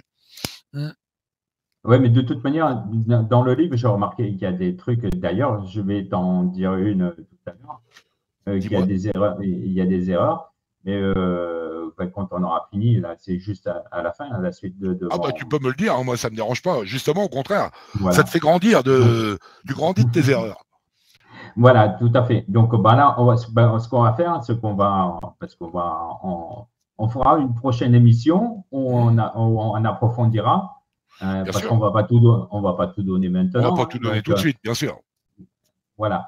Et donc, je vais arriver par rapport à ça. Ecois, ouais. Oui. Voilà. Le 310 qui a donné 310-11. 310-11, oui. Voilà. Et donc, c'est pour ça que je t'avais posé la question sur la page des 310. Est-ce que j'ai la bonne version?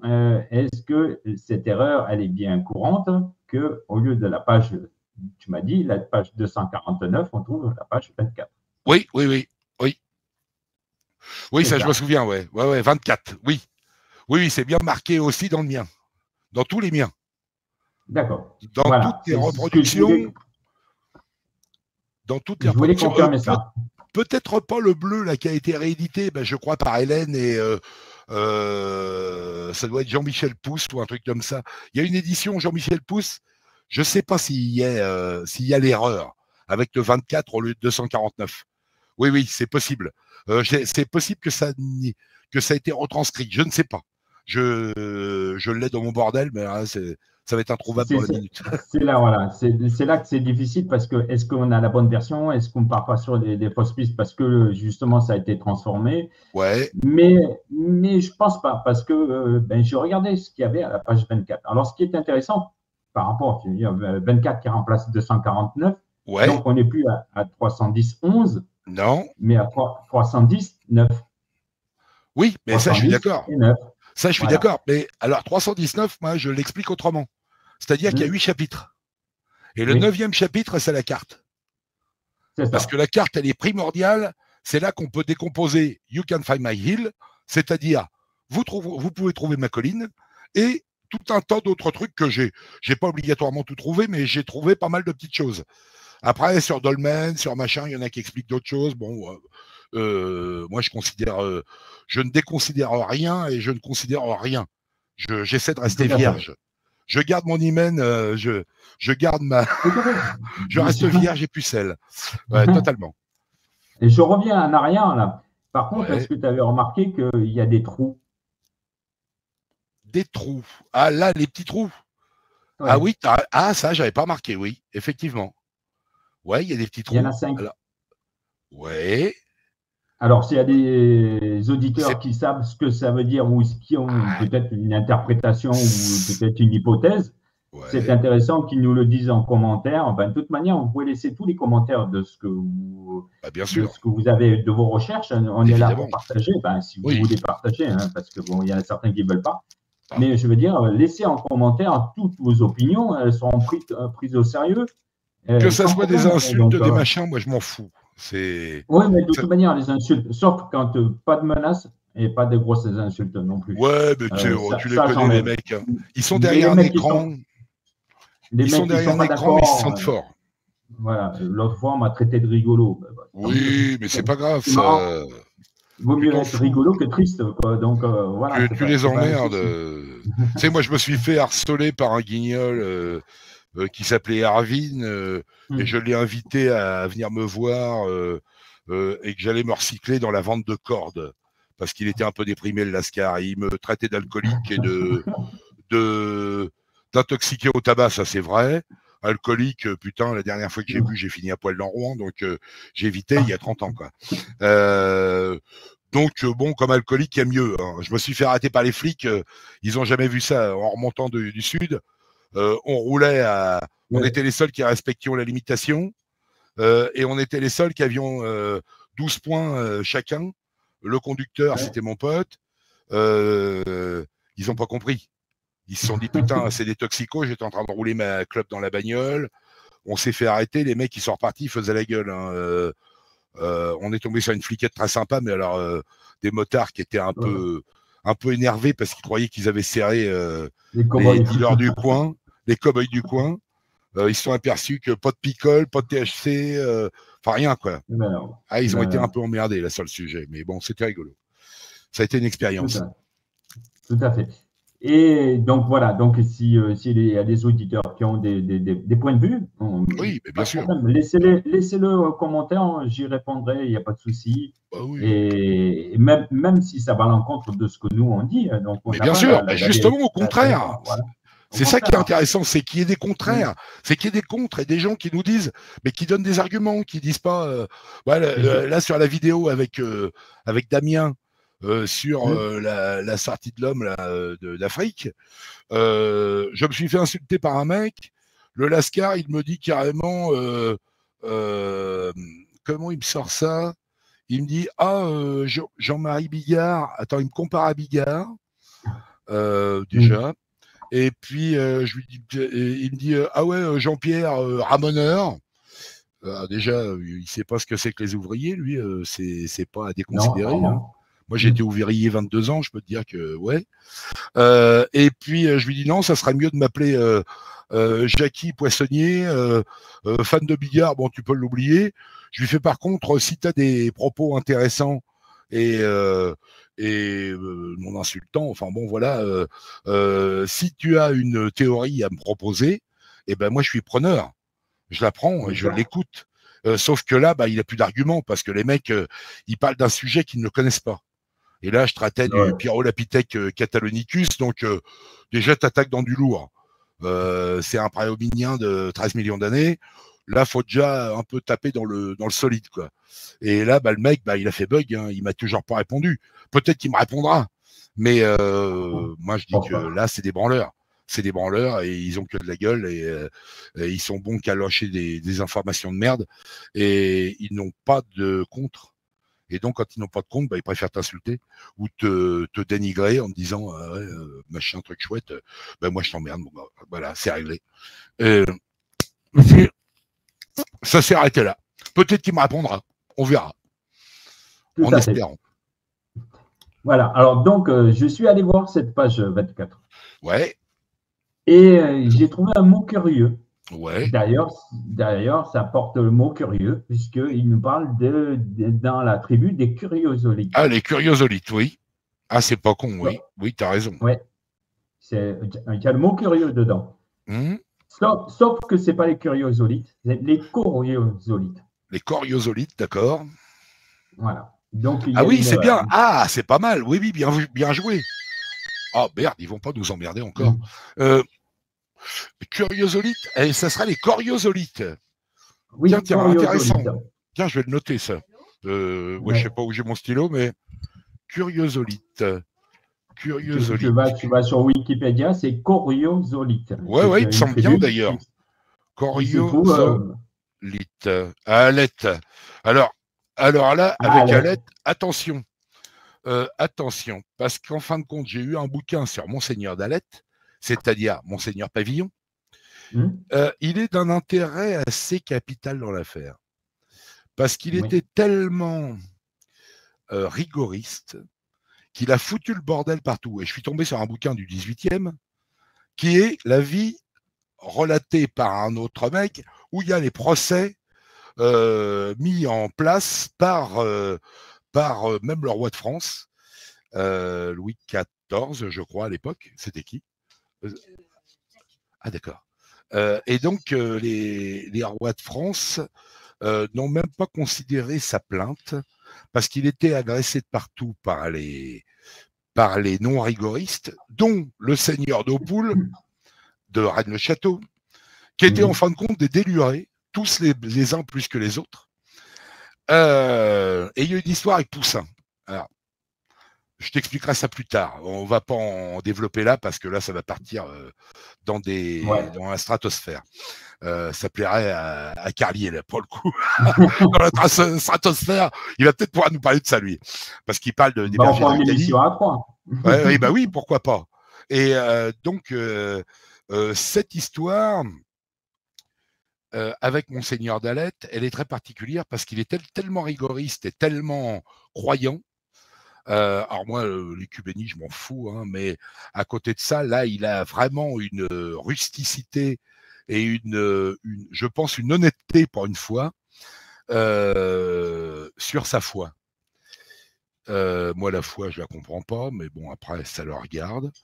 Il s'avère que ce monsieur a combattu tous les guignols, les mecs de Rennes-les-Bains, de Limoux. Ils étaient tous bouillés dans des fiestas, c'était des partouzeurs. Ils avaient juste, c'était plus des libertins qu'autre chose, le trois quarts. Et donc, de ce fait, lui, il les combattait. Et il y a le rituel d'Alette. Et j'ai le livre du rituel d'Alette. J'ai le premier volume, parce que j'en ai eu qu'un. Je suis tombé dessus dans un carton, j'étais en train de chiner, il y avait 200 bouquins. Il y a mon pote, il sort les bouquins. Et là, je prends le premier, putain, j'ouvre Monseigneur Pavillon. J'ai fait, t'as le deuxième? Non. Non, il est tout seul. J'ai fait, bon, bah, je prends, je m'en fous, je prends. Et là, j'embarque le truc. Et je commence à étudier et à me renseigner sur le rituel d'Alette. Et là, c'est fabuleux. Il y a des lettres. Il y a des lettres au mec d'Aupoul, il y a des. Il entraide dans les machins. C'est tous des dégénérés, plus les uns que les autres. Ils soumettent les gens à leur dictat.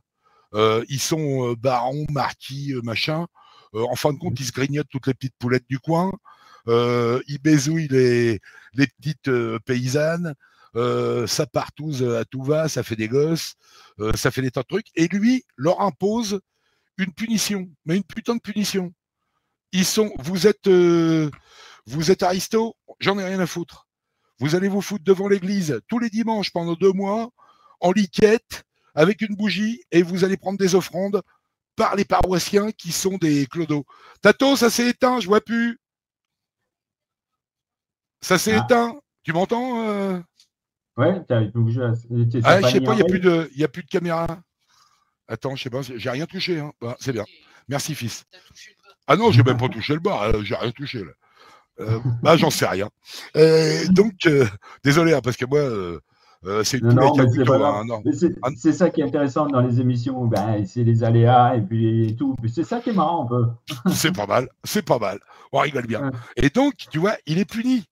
Il est puni. Donc les autres, ils se plaignent à toute l'aristocratie ecclésiastique un peu vérolée. Et lui est impur. C'est un véritable pur. D'ailleurs, à la fin de sa vie, je crois qu'il a dit, j'aurais préféré être un moine comme ça. Il se déplaçait dans les régions, il allait se balader, même les gens, il allait sous la tempête. C'était un pur, un vrai, un cathare, quoi, quelque part. Un véritable croyant. Pourquoi, j'en sais rien, mais eux, ils croient en Dieu, moi pas. Mais après, ça les regarde. Et là, j'estime que ça a l'air d'être un pur lascar, mais un vrai de vrai. Un authentique. Et donc, il crache sur ces mecs-là et il est puni. Alors que c'est des aristos. C'est des marquis, c'est le marquis d'Aupoul, machin. Eh ben non, tu vas venir devant l'église dimanche pendant 25 semaines et puis tu vas te foutre en liquette. Donc, tu vas être ridiculisé face à toute la populace de pauvres. La population. Tu t'imagines un peu il est devant des brassiers, des pauvres gens qui vivent de rien, et l'autre, il est bourré aux os, et il est obligé de faire le guignol devant ces gens-là, ridiculisé par ce mec-là. Donc, j'estime que ce mec-là, il était pur. Et donc, ce qui fait aussi un truc. Et il y a une histoire avec Poussin que j'expliquerai plus tard parce que je suis encore en pleine recherche dans le sujet, sur le sujet. Et Poussin, je pense que il a joué un rôle assez important. Mais ça, il y a un gros pro là-dessus. C'est Thierry Garnier. Et ça, Thierry Garnier, invite-le parce que je peux te dire que là, tu vas avoir des. Il était. Ah, c'est un très très bon. Hein. Attention, il va pouvoir te donner des informations que les autres n'ont pas.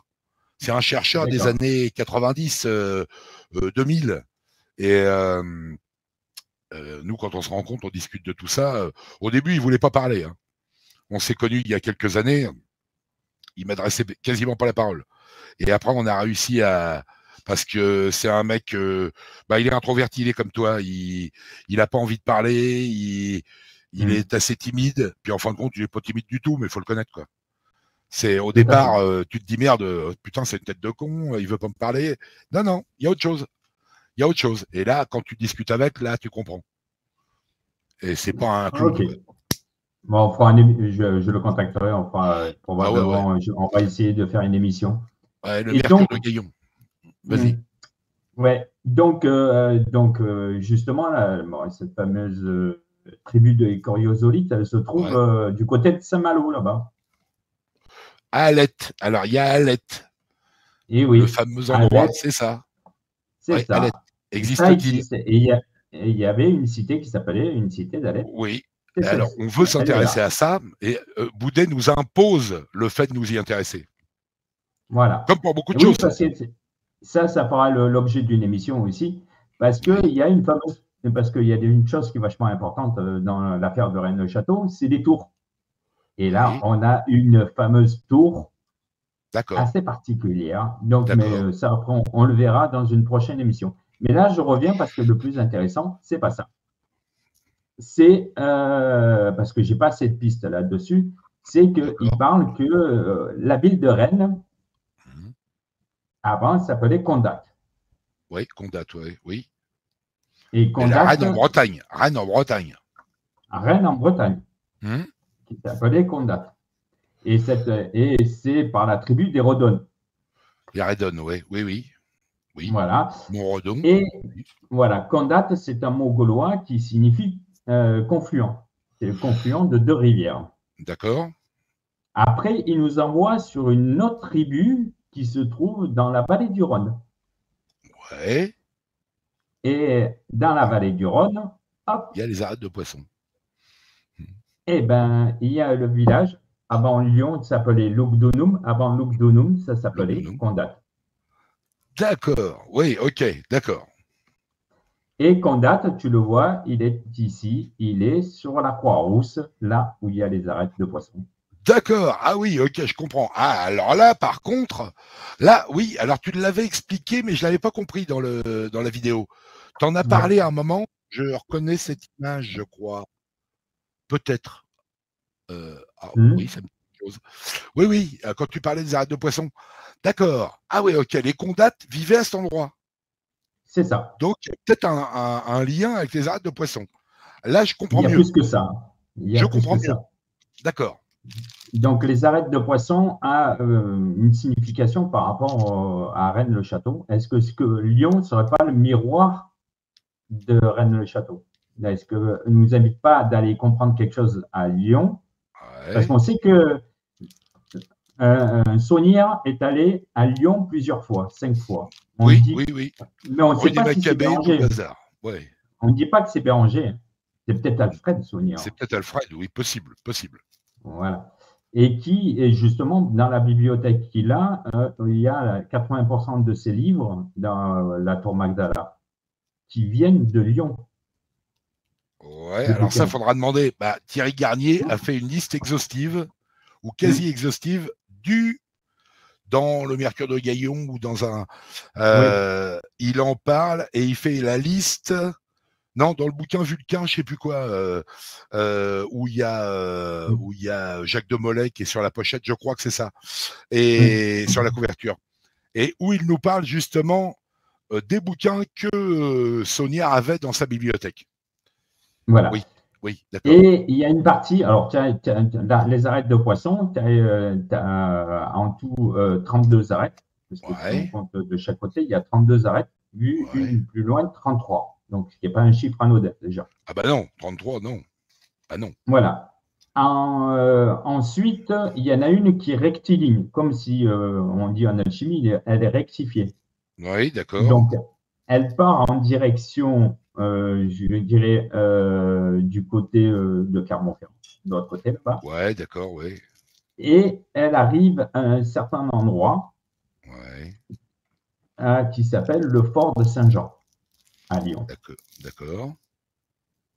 Et de l'autre côté, ça, c'est pour l'instant, je suis en train de rechercher par rapport au fort de Saint-Jean parce qu'on n'a pas de traces, on ne sait pas où elle va, cette arête rectiligne. D'accord.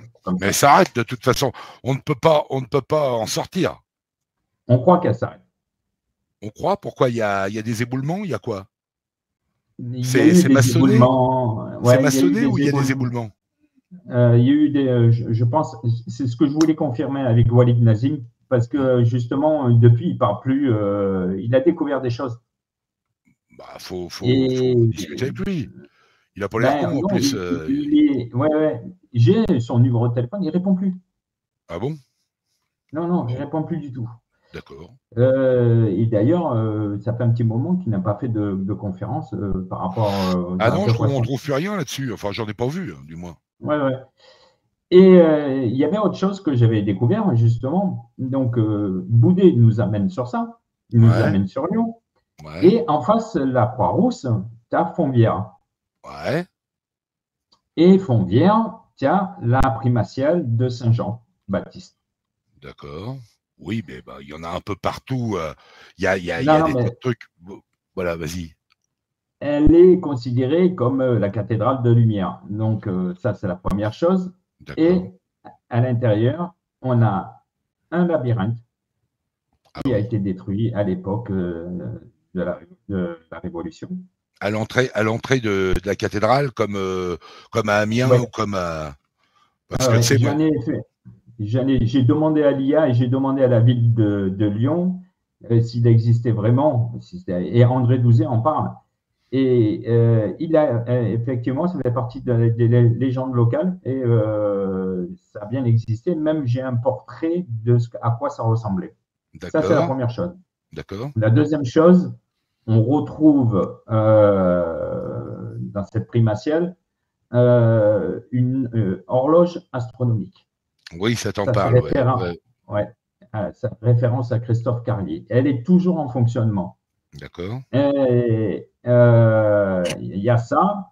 Et donc, à l'intérieur, dans chaque vitraux, machin, tout ça, il y a la lettre M qui est représentée à chacun. Ouais, bon. Voilà. Celle que moi, je retrouve, la M et W, là, tu sais, on le retrouve à tout ça. Ça, c'est pour en venir par rapport à l'émission que j'ai faite par rapport à Saint Jean-Baptiste et Jésus. Déjà, les premières découvertes ont été faites par Pierre Sylvain, je ne sais pas si tu connais. Où ça?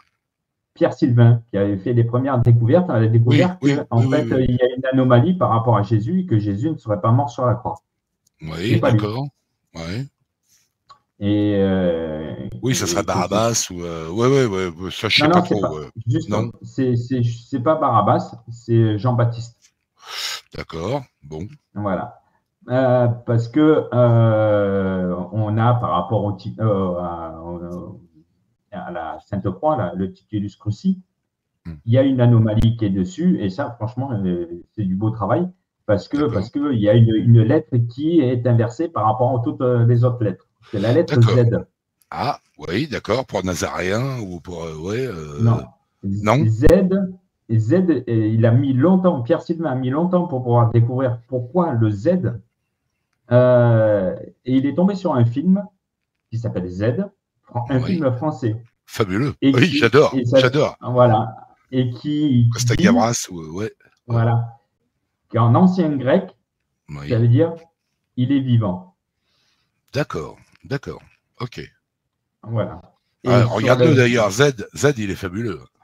Ouais. Il est fabuleux. Avec le test. Attends, est-ce que c'est dans celui-là le test 1000 grammes ou est-ce que c'est avec 1000 C'est un grammes? colonel. Oui, d'accord. Oui, dans Z, oui. Oui, il se fait buter à la fin d'ailleurs, Montant. Ah, excellent. Ouais, il m'entend, ouais, c'est ça. Ouais, il y a le test 1000 grammes et tout le bazar, parce qu'il y a, il y a Z, enfin, il y en a quelques-uns, mais celui-là est fabuleux. Fabuleux. Donc voilà, bon, enfin, en gros, pour vous dégrossir l'histoire, donc on nous ramène à la primatiale de Saint-Jean. Alors, ce qui est assez étonnant, c'est qu'elle est face aux arêtes de poissons, et en plus de ça, il y en a pas qu'une, il y avait deux églises qui sont à côté, une église de Saint-Étienne et l'église de Sainte-Croix. D'accord. Et Z, alors tu me dis que Z, la lettre Z, correspondrait à il est vivant en grec. En grec, en ancien grec. C'est bien ce que tu me dis. Ouais. Z. Voilà. Il est vivant. Et, alors, ça, je voilà. note. Voilà. Sur le Titulus Crucis, sur le texte en latin, parce que les textes sont. Donc, il y a une anomalie, parce que tous les textes sont écrits en l'envers. Ouais, d'accord. Écrits en l'envers. Alors que normalement, en grec et en latin. Sur Signol, Signol à Saint-Sulpice, il y a un truc à l'envers, un truc à l'endroit. Et Signol, en fin de compte, si tu le mets à l'envers, ça veut dire Longin. Donc Longin, tu connais. Hein, ça te dit quelque chose, Longin? Oui, ça me dit quelque chose, oui. La lance de Longinus. Donc Longin, si tu inscris à l'envers Longin, tu retrouves Longinus. Enfin, tu retrouves Longin. Donc, il y a plein de choses très discutables, mais en même temps très intéressantes. Voilà. À rechercher, effectivement. Et dans ce texte latin, si tu veux, il a décalé le X de Rex et il a mis sur le mot qui, à l'envers, ça fait au lieu de Idéorum, je crois. Ça fait Vix. Ah ouais. Et il a remplacé Nazaréen. Alors, il a mis un I à la place. Nazari. Ah oui, c'est étrange, effectivement. Voilà. Il a remplacé le E par le I. Ça, je l'explique dans une de mes vidéos. Et donc, ça fait Vixi. Et Vixi, ça veut dire en latin, il a survécu. D'accord. Bon. C'est une piste encore, c'est une putain de piste. Mais là, c'est intéressant. Là, les arêtes de poisson, je ne les avais pas perçues comme ça. Mais si tu m'expliques à une date, je vais regarder page 24. Là, il y a un truc là. Là, il y a obligatoirement quelque chose. Mais que d'autres ne veulent pas voir parce que forcément, ça va chier dans la colle. Ça va être le poil de cul dans la soupe. Et de ce fait, ça ne va pas plaire. Mais c'est évident. Parce que là, on va sortir du contexte de Rennes-le-Château. On va sortir du contexte de ce qui est dit, ce qui est expliqué depuis des années en bourrage de crâne médiatique. Et donc, ça va pas plaire forcément. Mais on s'en fout. Tant mieux, faut continuer. Ça prouve qu'on est sur la piste. Bien sûr, il y a plein de pistes de toute manière. Ah oui, bien sûr. C'est pour ça, là, voilà. Et c'est pour ça que j'ai remis le sur le pêcheur. Et c'est pour ça que je te disais, dans sur le pêcheur, donc tu as le mot Rhône, bien sûr. Et quand on parle d'embouchure du Rhône, c'est pas forcément. Alors, petite précision, je l'ai dit dans la conférence. À l'époque, le Rhône ne finissait pas en delta, puisqu'il y avait un troisième bras qui s'appelle le fort de Péquet. Le canal de Péquet. Donc, il y avait un troisième bras du Rhône. D'accord. Et c'est là que je l'ai dit à Alexandre, il y a un fort qui n'a jamais été visité, qui n'a jamais été fouillé, qui s'appelle le fort de Péquet. Si tu veux aller regarder, ça s'appelle. Qui est de quelle époque? 1300. Ah oui. Oui, donc. Ça appartenait aux moines de la psalmodie. Qui est à côté de... siècle. Ah oui, un fort. Un fort qui appartenait à des moines? Oui, à la psalmodie, oui. Ah bon? Qui est juste à côté d'Aigues-Mortes. Parce qu'il faisait le sel. Ouais, il faisait le sel, les salines. D'accord. Ouais, mais un fort, ça quand même c'est un fort défensif? Défensif. Pourquoi donc? Tiens, bizarre, oui. Au C'est 14e. pour ça, il y a quelque chose qui est 14e. très intéressant. Et tu verras la forme. Ah, ça paraît intéressant, ouais. Voilà, ça s'appelle le fort de Péquet. Alors, Péquet, ça s'écrit P-E-2-C-A-I-E. Ah, attends, je vais regarder ça, bouge pas. P-E-2-C-A-I-E. Péquet. Voilà. Péquet, Ouais. fort de Péquet. P-E-2-C-A-I-E. Alors, attends, je vais noter ça. Je note ça sur mon pêcheur, comme ça je ne vais pas faire de bordel. Merde, qu'est-ce que j'ai touché là? Fort de Péquet. Fort de Péquet. P-E. 2-C. 2-C. I-E. I-E. D'accord. Bon, très bien. Avec ça, je devrais être pas mal. Se rechercher. Ah ouais, oui, Et je vais donc, m'y intéresser. Voilà. Et pour revenir à... Oui, parce que, alors, pour expliquer, j'habite dans un petit village dont le seigneur de ce petit village, c'était Guillaume de Nogaret. Donc, ah, d'accord. T'es bien barré. voilà. C'est pas mal. Et c'est pas mal, oui. Et donc, pour revenir à ça, à Lyon, il y a un delta aussi. À Lyon, puisqu'il y a deux fleuves qui se rejoignent. Il y a la Saône, qui est calme. Ouais.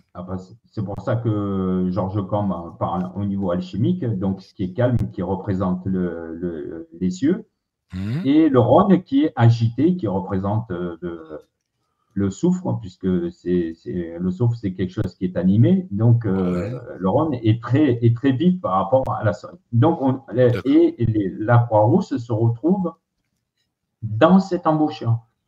Ok, ah oui, donc intéressant. Ouais, bah, il connaît très bien. Georges Combe, il fait des visites des traboules, il fait visite des tas de trucs. Bon, moi, je connais pas du tout, hein, mais vraiment pas. Comme je t'ai dit, j'y suis passé qu'une fois en camion militaire. C'était le bordel, quoi. Mais bon, ceci dit, ouais, c'est très étrange. Là, je pense que je vais regarder d'une autre façon les arêtes de poisson. D'après ce que tu m'expliques, là, c'est avec les curiosolites et tout. Il y a sûrement quelque chose. Parce que tu sais, tous ces écrivains et ces créateurs de savoir, je dirais, ils savent des choses, mais ils nous les diffusent de façon très discrète. Goutte à goutte. Goutte à goutte. Bah, je le vois avec Jules Verne et avec Maurice Leblanc. Je peux te dire que c'est rock'n'roll. Hein. Tu veux que je te donne un exemple? Vas-y. Alors, comment il s'appelle? Doumergue, Christian Doumergue. Il te parle du Hiéron de Val d'Or et du prieuré de Sion, le sigle de prieuré de Sion. Ouais. Il te parle que c'est la Croix du Sud plus les symboles atlantes. Oui, c'est ce qui est dit toujours. Oui, c'est vrai d'ailleurs que c'est une Croix du Sud. Ouais. Bah, vas-y. Ouais. Alors, mais t'expliques pas pourquoi la Croix du Sud? Bah non, c'est incompréhensible. La Croix du Sud, c'était porté par les Touaregs, je crois. Il me semble, au moins par l'armée française. L'armée française, les emblèmes militaires des époques des années 30 et autres, avec les premières pucelles, la Croix du Sud est souvent représentée. Bon, après, voilà. Je t'explique la vérité. Je suis du Sud. Oui, mais, ouais, mais là, c'est au sud du Sud, là. Je suis entre Nîmes au nord du Sud, là. Ouais, je suis entre Nîmes et Montpellier. D'accord. Voilà. Donc, la Croix du Sud, c'est une constellation. D'accord. Ok. Une petite constellation, et je t'invite à la regarder, tu taperas sur Internet. C'est la constellation qui est en forme de croix. Donc, Constantin a vu. Ah, la fameuse croix de Constantin, oui. C'est en même temps, moi, je m'intéresse à Constantin, parce que je m'appelle Hélène. Hélène, Helena, mère de Constantin, quand même, quoi. Donc, il y a des années que je suis dessus. Donc, voilà. Donc, on ne va pas au bout des recherches. Enfin, on ne donne pas tout. Ben, je pense peut-être qu'il a marqué dans son livre et qu'il ne va pas le donner. Mais Christian Doumergue, d'ailleurs, il m'a bloqué. Donc, voilà. Il est limité dans ce qu'il dit. Il ne dit pas tout.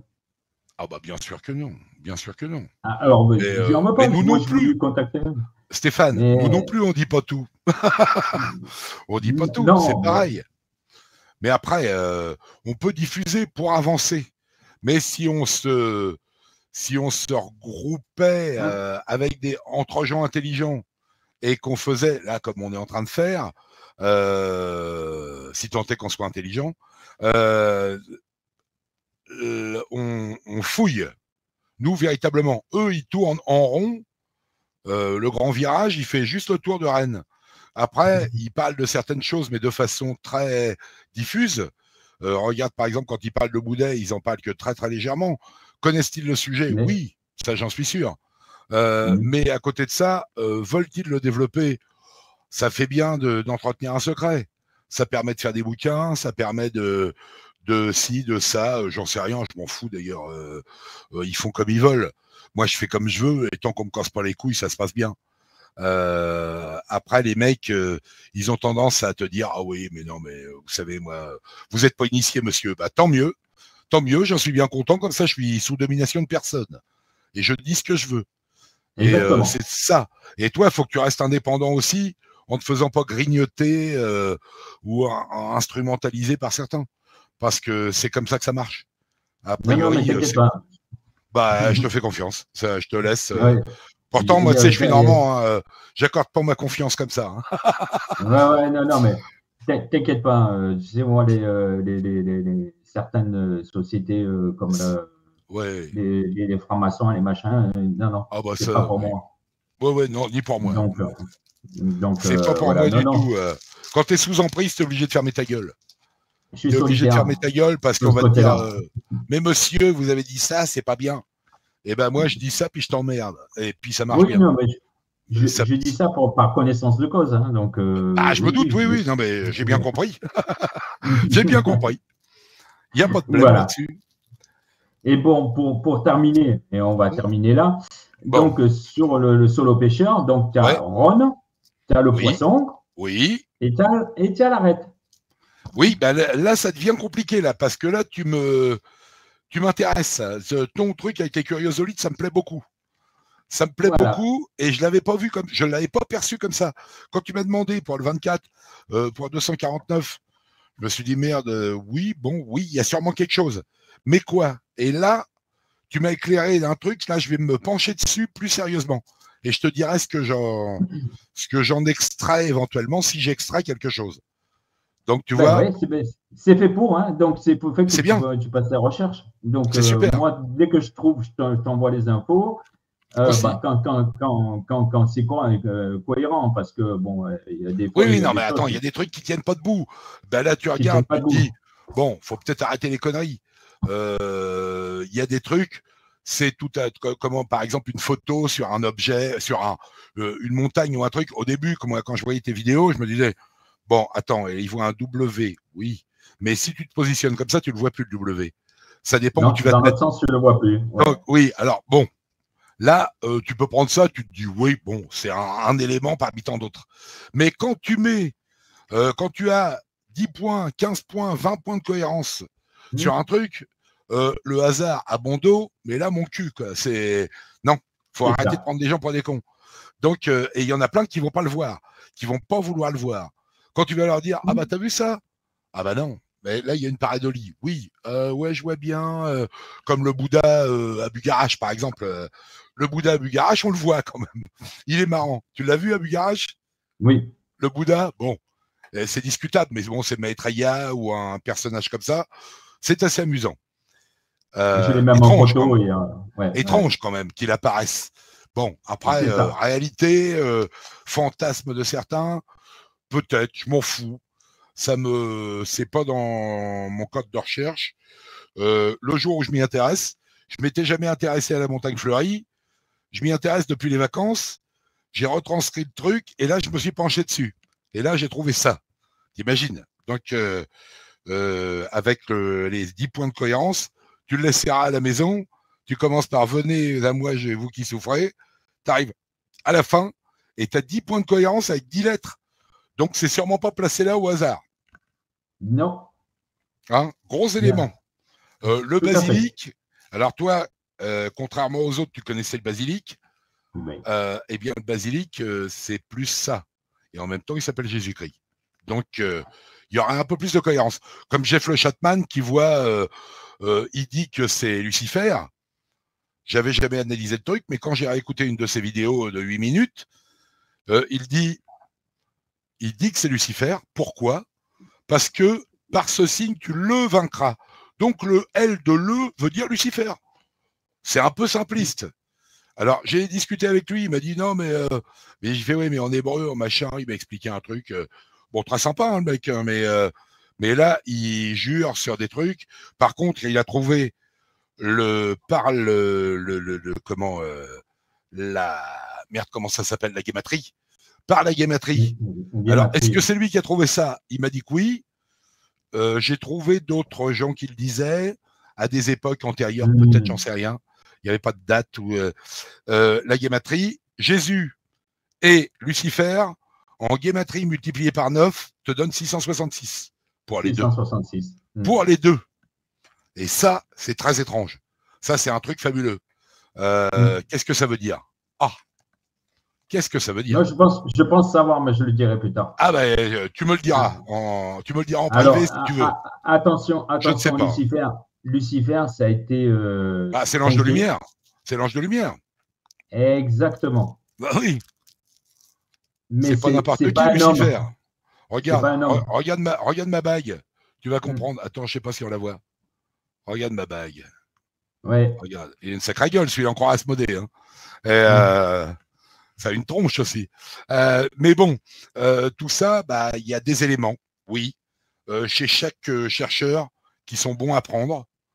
Et puis, il y a des éléments qu'il faut laisser de côté, qu'on digère et qu'on comprendra peut-être plus tard, qu'on n'est peut-être pas apte à comprendre parce qu'on est peut-être trop con ou pas initié ou pas je sais pas quoi, je m'en fous. Mais il y a des éléments qu'il faut mettre en corrélation pour comprendre. Regarde, moi j'ai mis le saut pêcheur qui est originaire de Rennes-le-Château et les codages de Boudet. Et avec les codages de Boudet, on déchiffre le saut pêcheur en révélant Asmodée, qui est concerné dans l'affaire. C'est quand même un peu fort. C'est quand même pas du hasard. Non, c'est pas du hasard. Là, c'est tout sauf du hasard. C'est pas du tout du hasard. Et je vais te donner un autre exemple aussi. Tu sais, on parle aussi de l'abbé Boudet, mais on ne parle pas de l'abbé Gélis.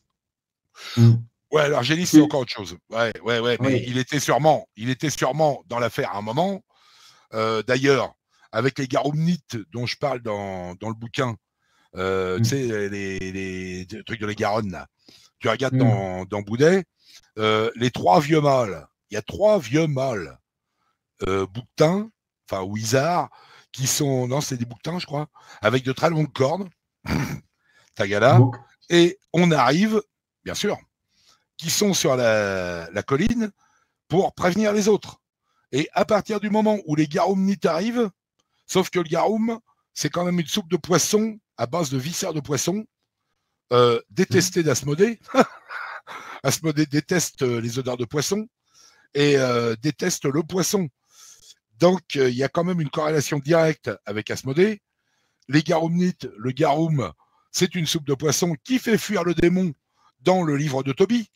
Donc, si tu connais un peu le livre de Tobie, il fait que 16 pages. Hein. Et la 14e station, dont on nous dit ah ouais, la nuit, oui, mais il n'y a que dans le livre de Tobie que les enterrements sont faits de nuit par le père de Tobie, qui s'appelle Tobit, et qui enterre les ennemis de son roi parce qu'il trouve ça dégueulasse de laisser des morts, et il les enterre de nuit. Donc il est poursuivi par son roi.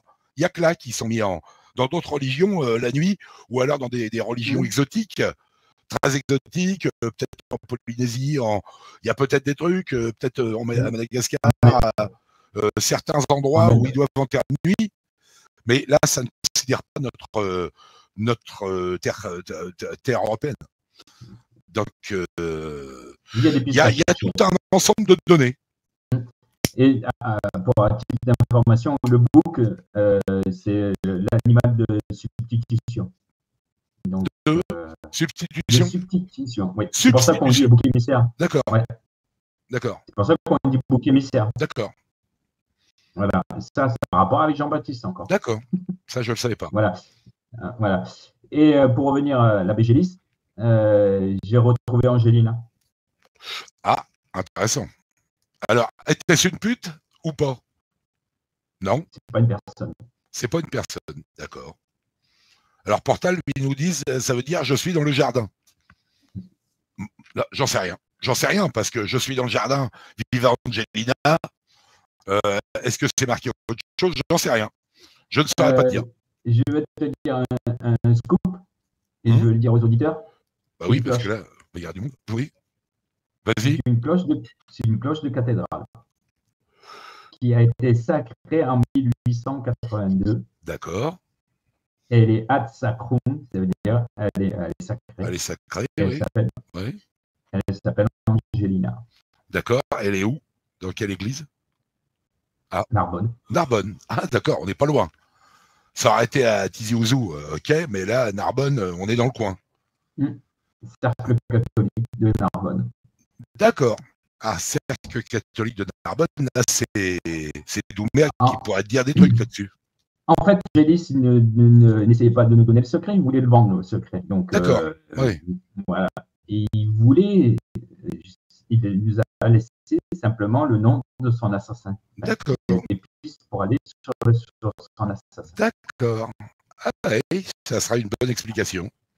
Donc son assassin, ça sera un archevêque ou un archevêque de Narbonne, c'est pas bonne chose. Enfin, moi, je pense, il y en a qui ne sont pas d'accord. Bah, évidemment. Sur la piste, mais ils ne sont pas d'accord. Je pense que c'est Alfred. Oui, pourquoi pas. Oui, ça c'est. Je ne sais plus qui expliquait ça. Je crois que c'est Portal. Il y a Portal, il y a peut-être. Je ne sais plus lesquels expliquaient ça, ouais, que c'était Alfred. Peut-être, on s'en fout d'ailleurs. Et c'est Béranger. Il les connaissait de toute manière. Sauf que Alfred fait partie d'un cercle, je dirais, franc-maçonnique. C'est même plus que franc-maçonnique, il fait partie dans un cercle, on ne sait pas, d'une société véritablement secrète, parce que la franc-maçonnerie et tout ça, c'est discret. Bon, maintenant, c'est même plus discret, ils s'en revendiquent tous. Moi, j'ai plein de potes franc-mac, ils n'hésitent pas à te le dire. Ouais, ils sont en perdition. Mais tu le comprends, bon, qu'est-ce que t'en as à foutre? C'est pas pour ça qu'ils sont. Il y en a justement, si c'était les structures maçonniques du 19e, les mecs étaient cultivés et avaient une notion à cultiver. C'était pas des hiérophantes, mais ils étaient très bons quand même. C'était un aréopage de gens cultivés, de gens de culture. Maintenant, c'est juste de la copinerie et de la branquignolerie. C'est tout. Après, il y a juste une audience qu'il faut faire attention, c'est le Grand Orient. Oui. Mais bon, après, c'est pas eux qui sont derrière tout ça. Par contre, je peux te dire, et ça, j'ai certaines confirmations, c'est la Rose-Croix, mais la véritable Rose-Croix. Pas de nom, en fait. Voilà. Il y a pris plusieurs noms. Ça a pris la Rose-Croix, ça a pris Société Angélique, ça a pris le nom de Jérôme Waldorf, tout ça, c'est la même chose. Bah, les Rosicruciens. C'est tous. Et la franc-maçonnerie, elle a dérivé de la Rose-Croix. Hein. Ah oui, puis les Rosicruciens et les francs-macs, de toute façon, c'est les mêmes.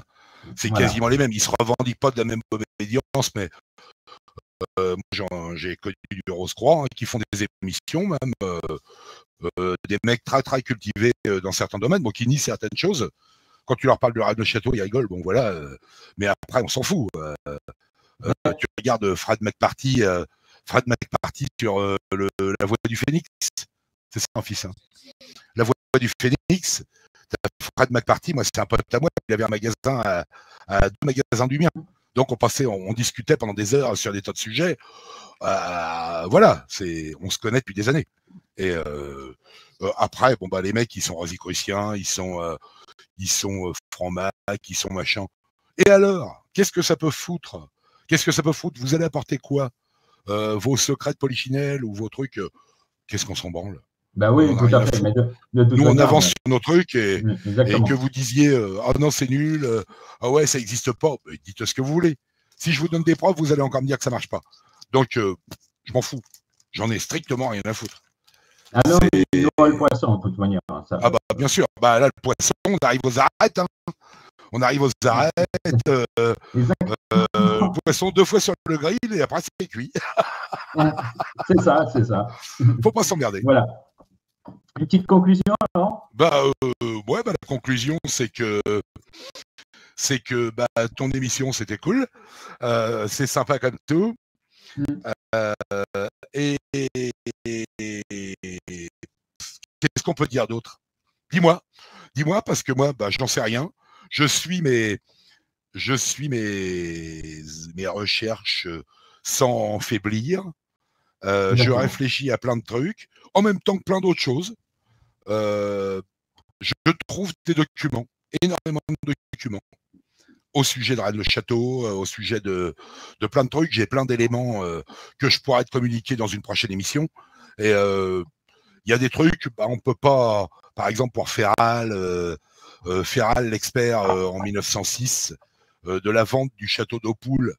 Oui, alors oui, mais avant, tu sais que Alain Ferral, parce que le machin des morts, je l'ai, c'est super, hein. Mais à côté de ça, Ferral, lui, c'était plutôt un philosophe, c'était un allumé hippie, mais génial, un génial hippie. Et à côté de ça, j'ai trouvé un bouquin de vente du château d'Opoules et du matériel du château d'Opoules. Il y avait un Poussin, une école Poussin, un David Ténier dedans, qui était dans le château d'Opoules. C'est pas le château d'Opoules d'Ariège, mais bien celui-là. Il est vendu à Drouot. Et l'expert, comment s'appelle-t-il? Louis Ferral. Louis Ferral. C'est pas un nom quand même très fréquent. C'est pas un nom très fréquent. Donc, j'ai plein de documents que je chine. Tu sais, moi, je suis chineur. Donc, j'ai mes médaillons de Monseigneur de Bonne-Chose, j'ai des chromos de Monseigneur de Bonne-Chose, j'ai des écrits, j'ai des bibles éditées en 1880 par Monseigneur de Bonne-Chose, à Rouen, parce qu'il était archevêque de Rouen, et puis Monseigneur Billard aussi. Enfin bon, je peux t'en expliquer des kilomètres. Et puis, on a des émissions. Va falloir qu'on fasse une autre émission. Il faudra que tu fasses une autre émission parce que là, ça va être un peu rock'n'roll. Il n'y a pas de souci, moi je suis preneur, donc il n'y a pas de problème. C'est parfait, tu me recontactes comme on a fait. Tu me préviens quelques jours avant que je sache, parce qu'on ne regarde pas, nous, Facebook. Il y a des moments, je dis à mon fils, tiens, regarde si j'ai un message, mais moi je ne regarde pas, je ne sais pas comment ça marche. Et moi, tous ces trucs-là, j'ai même pas de téléphone portable, donc imagine, on n'avait même pas de téléphone fixe. Je m'y prendrai plus un petit peu en avance.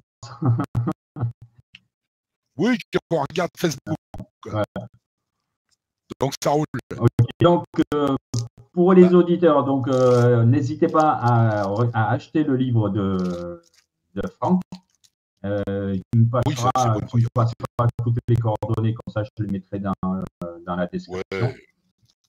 Parce que le sujet est vachement intéressant, et puis ce qui est intéressant par rapport à ces émissions que je veux faire, parce que je ne veux pas copier tout le monde, comme on a des trucs, on a des infos, on donne des infos, on cherche dessus, on se transmet certains éléments qu'on a trouvés, et voilà, c'est le but de mes émissions. Et puis croyez-moi, vous allez en bouffer du Rennes le Château. Il y aura beaucoup d'émissions sur Rennes le Château, puisque c'est le sujet principal de la chaîne. Voilà. Parfait. Donc, je vous dis à bientôt, à la prochaine émission. Je ne sais pas quand, parce qu'il faut que le temps que je les prépare et tout, parce que la prochaine émission, ce sera avec Christophe Carlier qui va nous expliquer la découverte astrologique qu'il a faite et qui est avérée, et là je peux vous le dire maintenant, elle est avérée par les scientifiques, donc qui nous indique la présence d'une cité souterraine. Voilà, j'en dis pas plus, à la prochaine émission et à bientôt. Bye bye.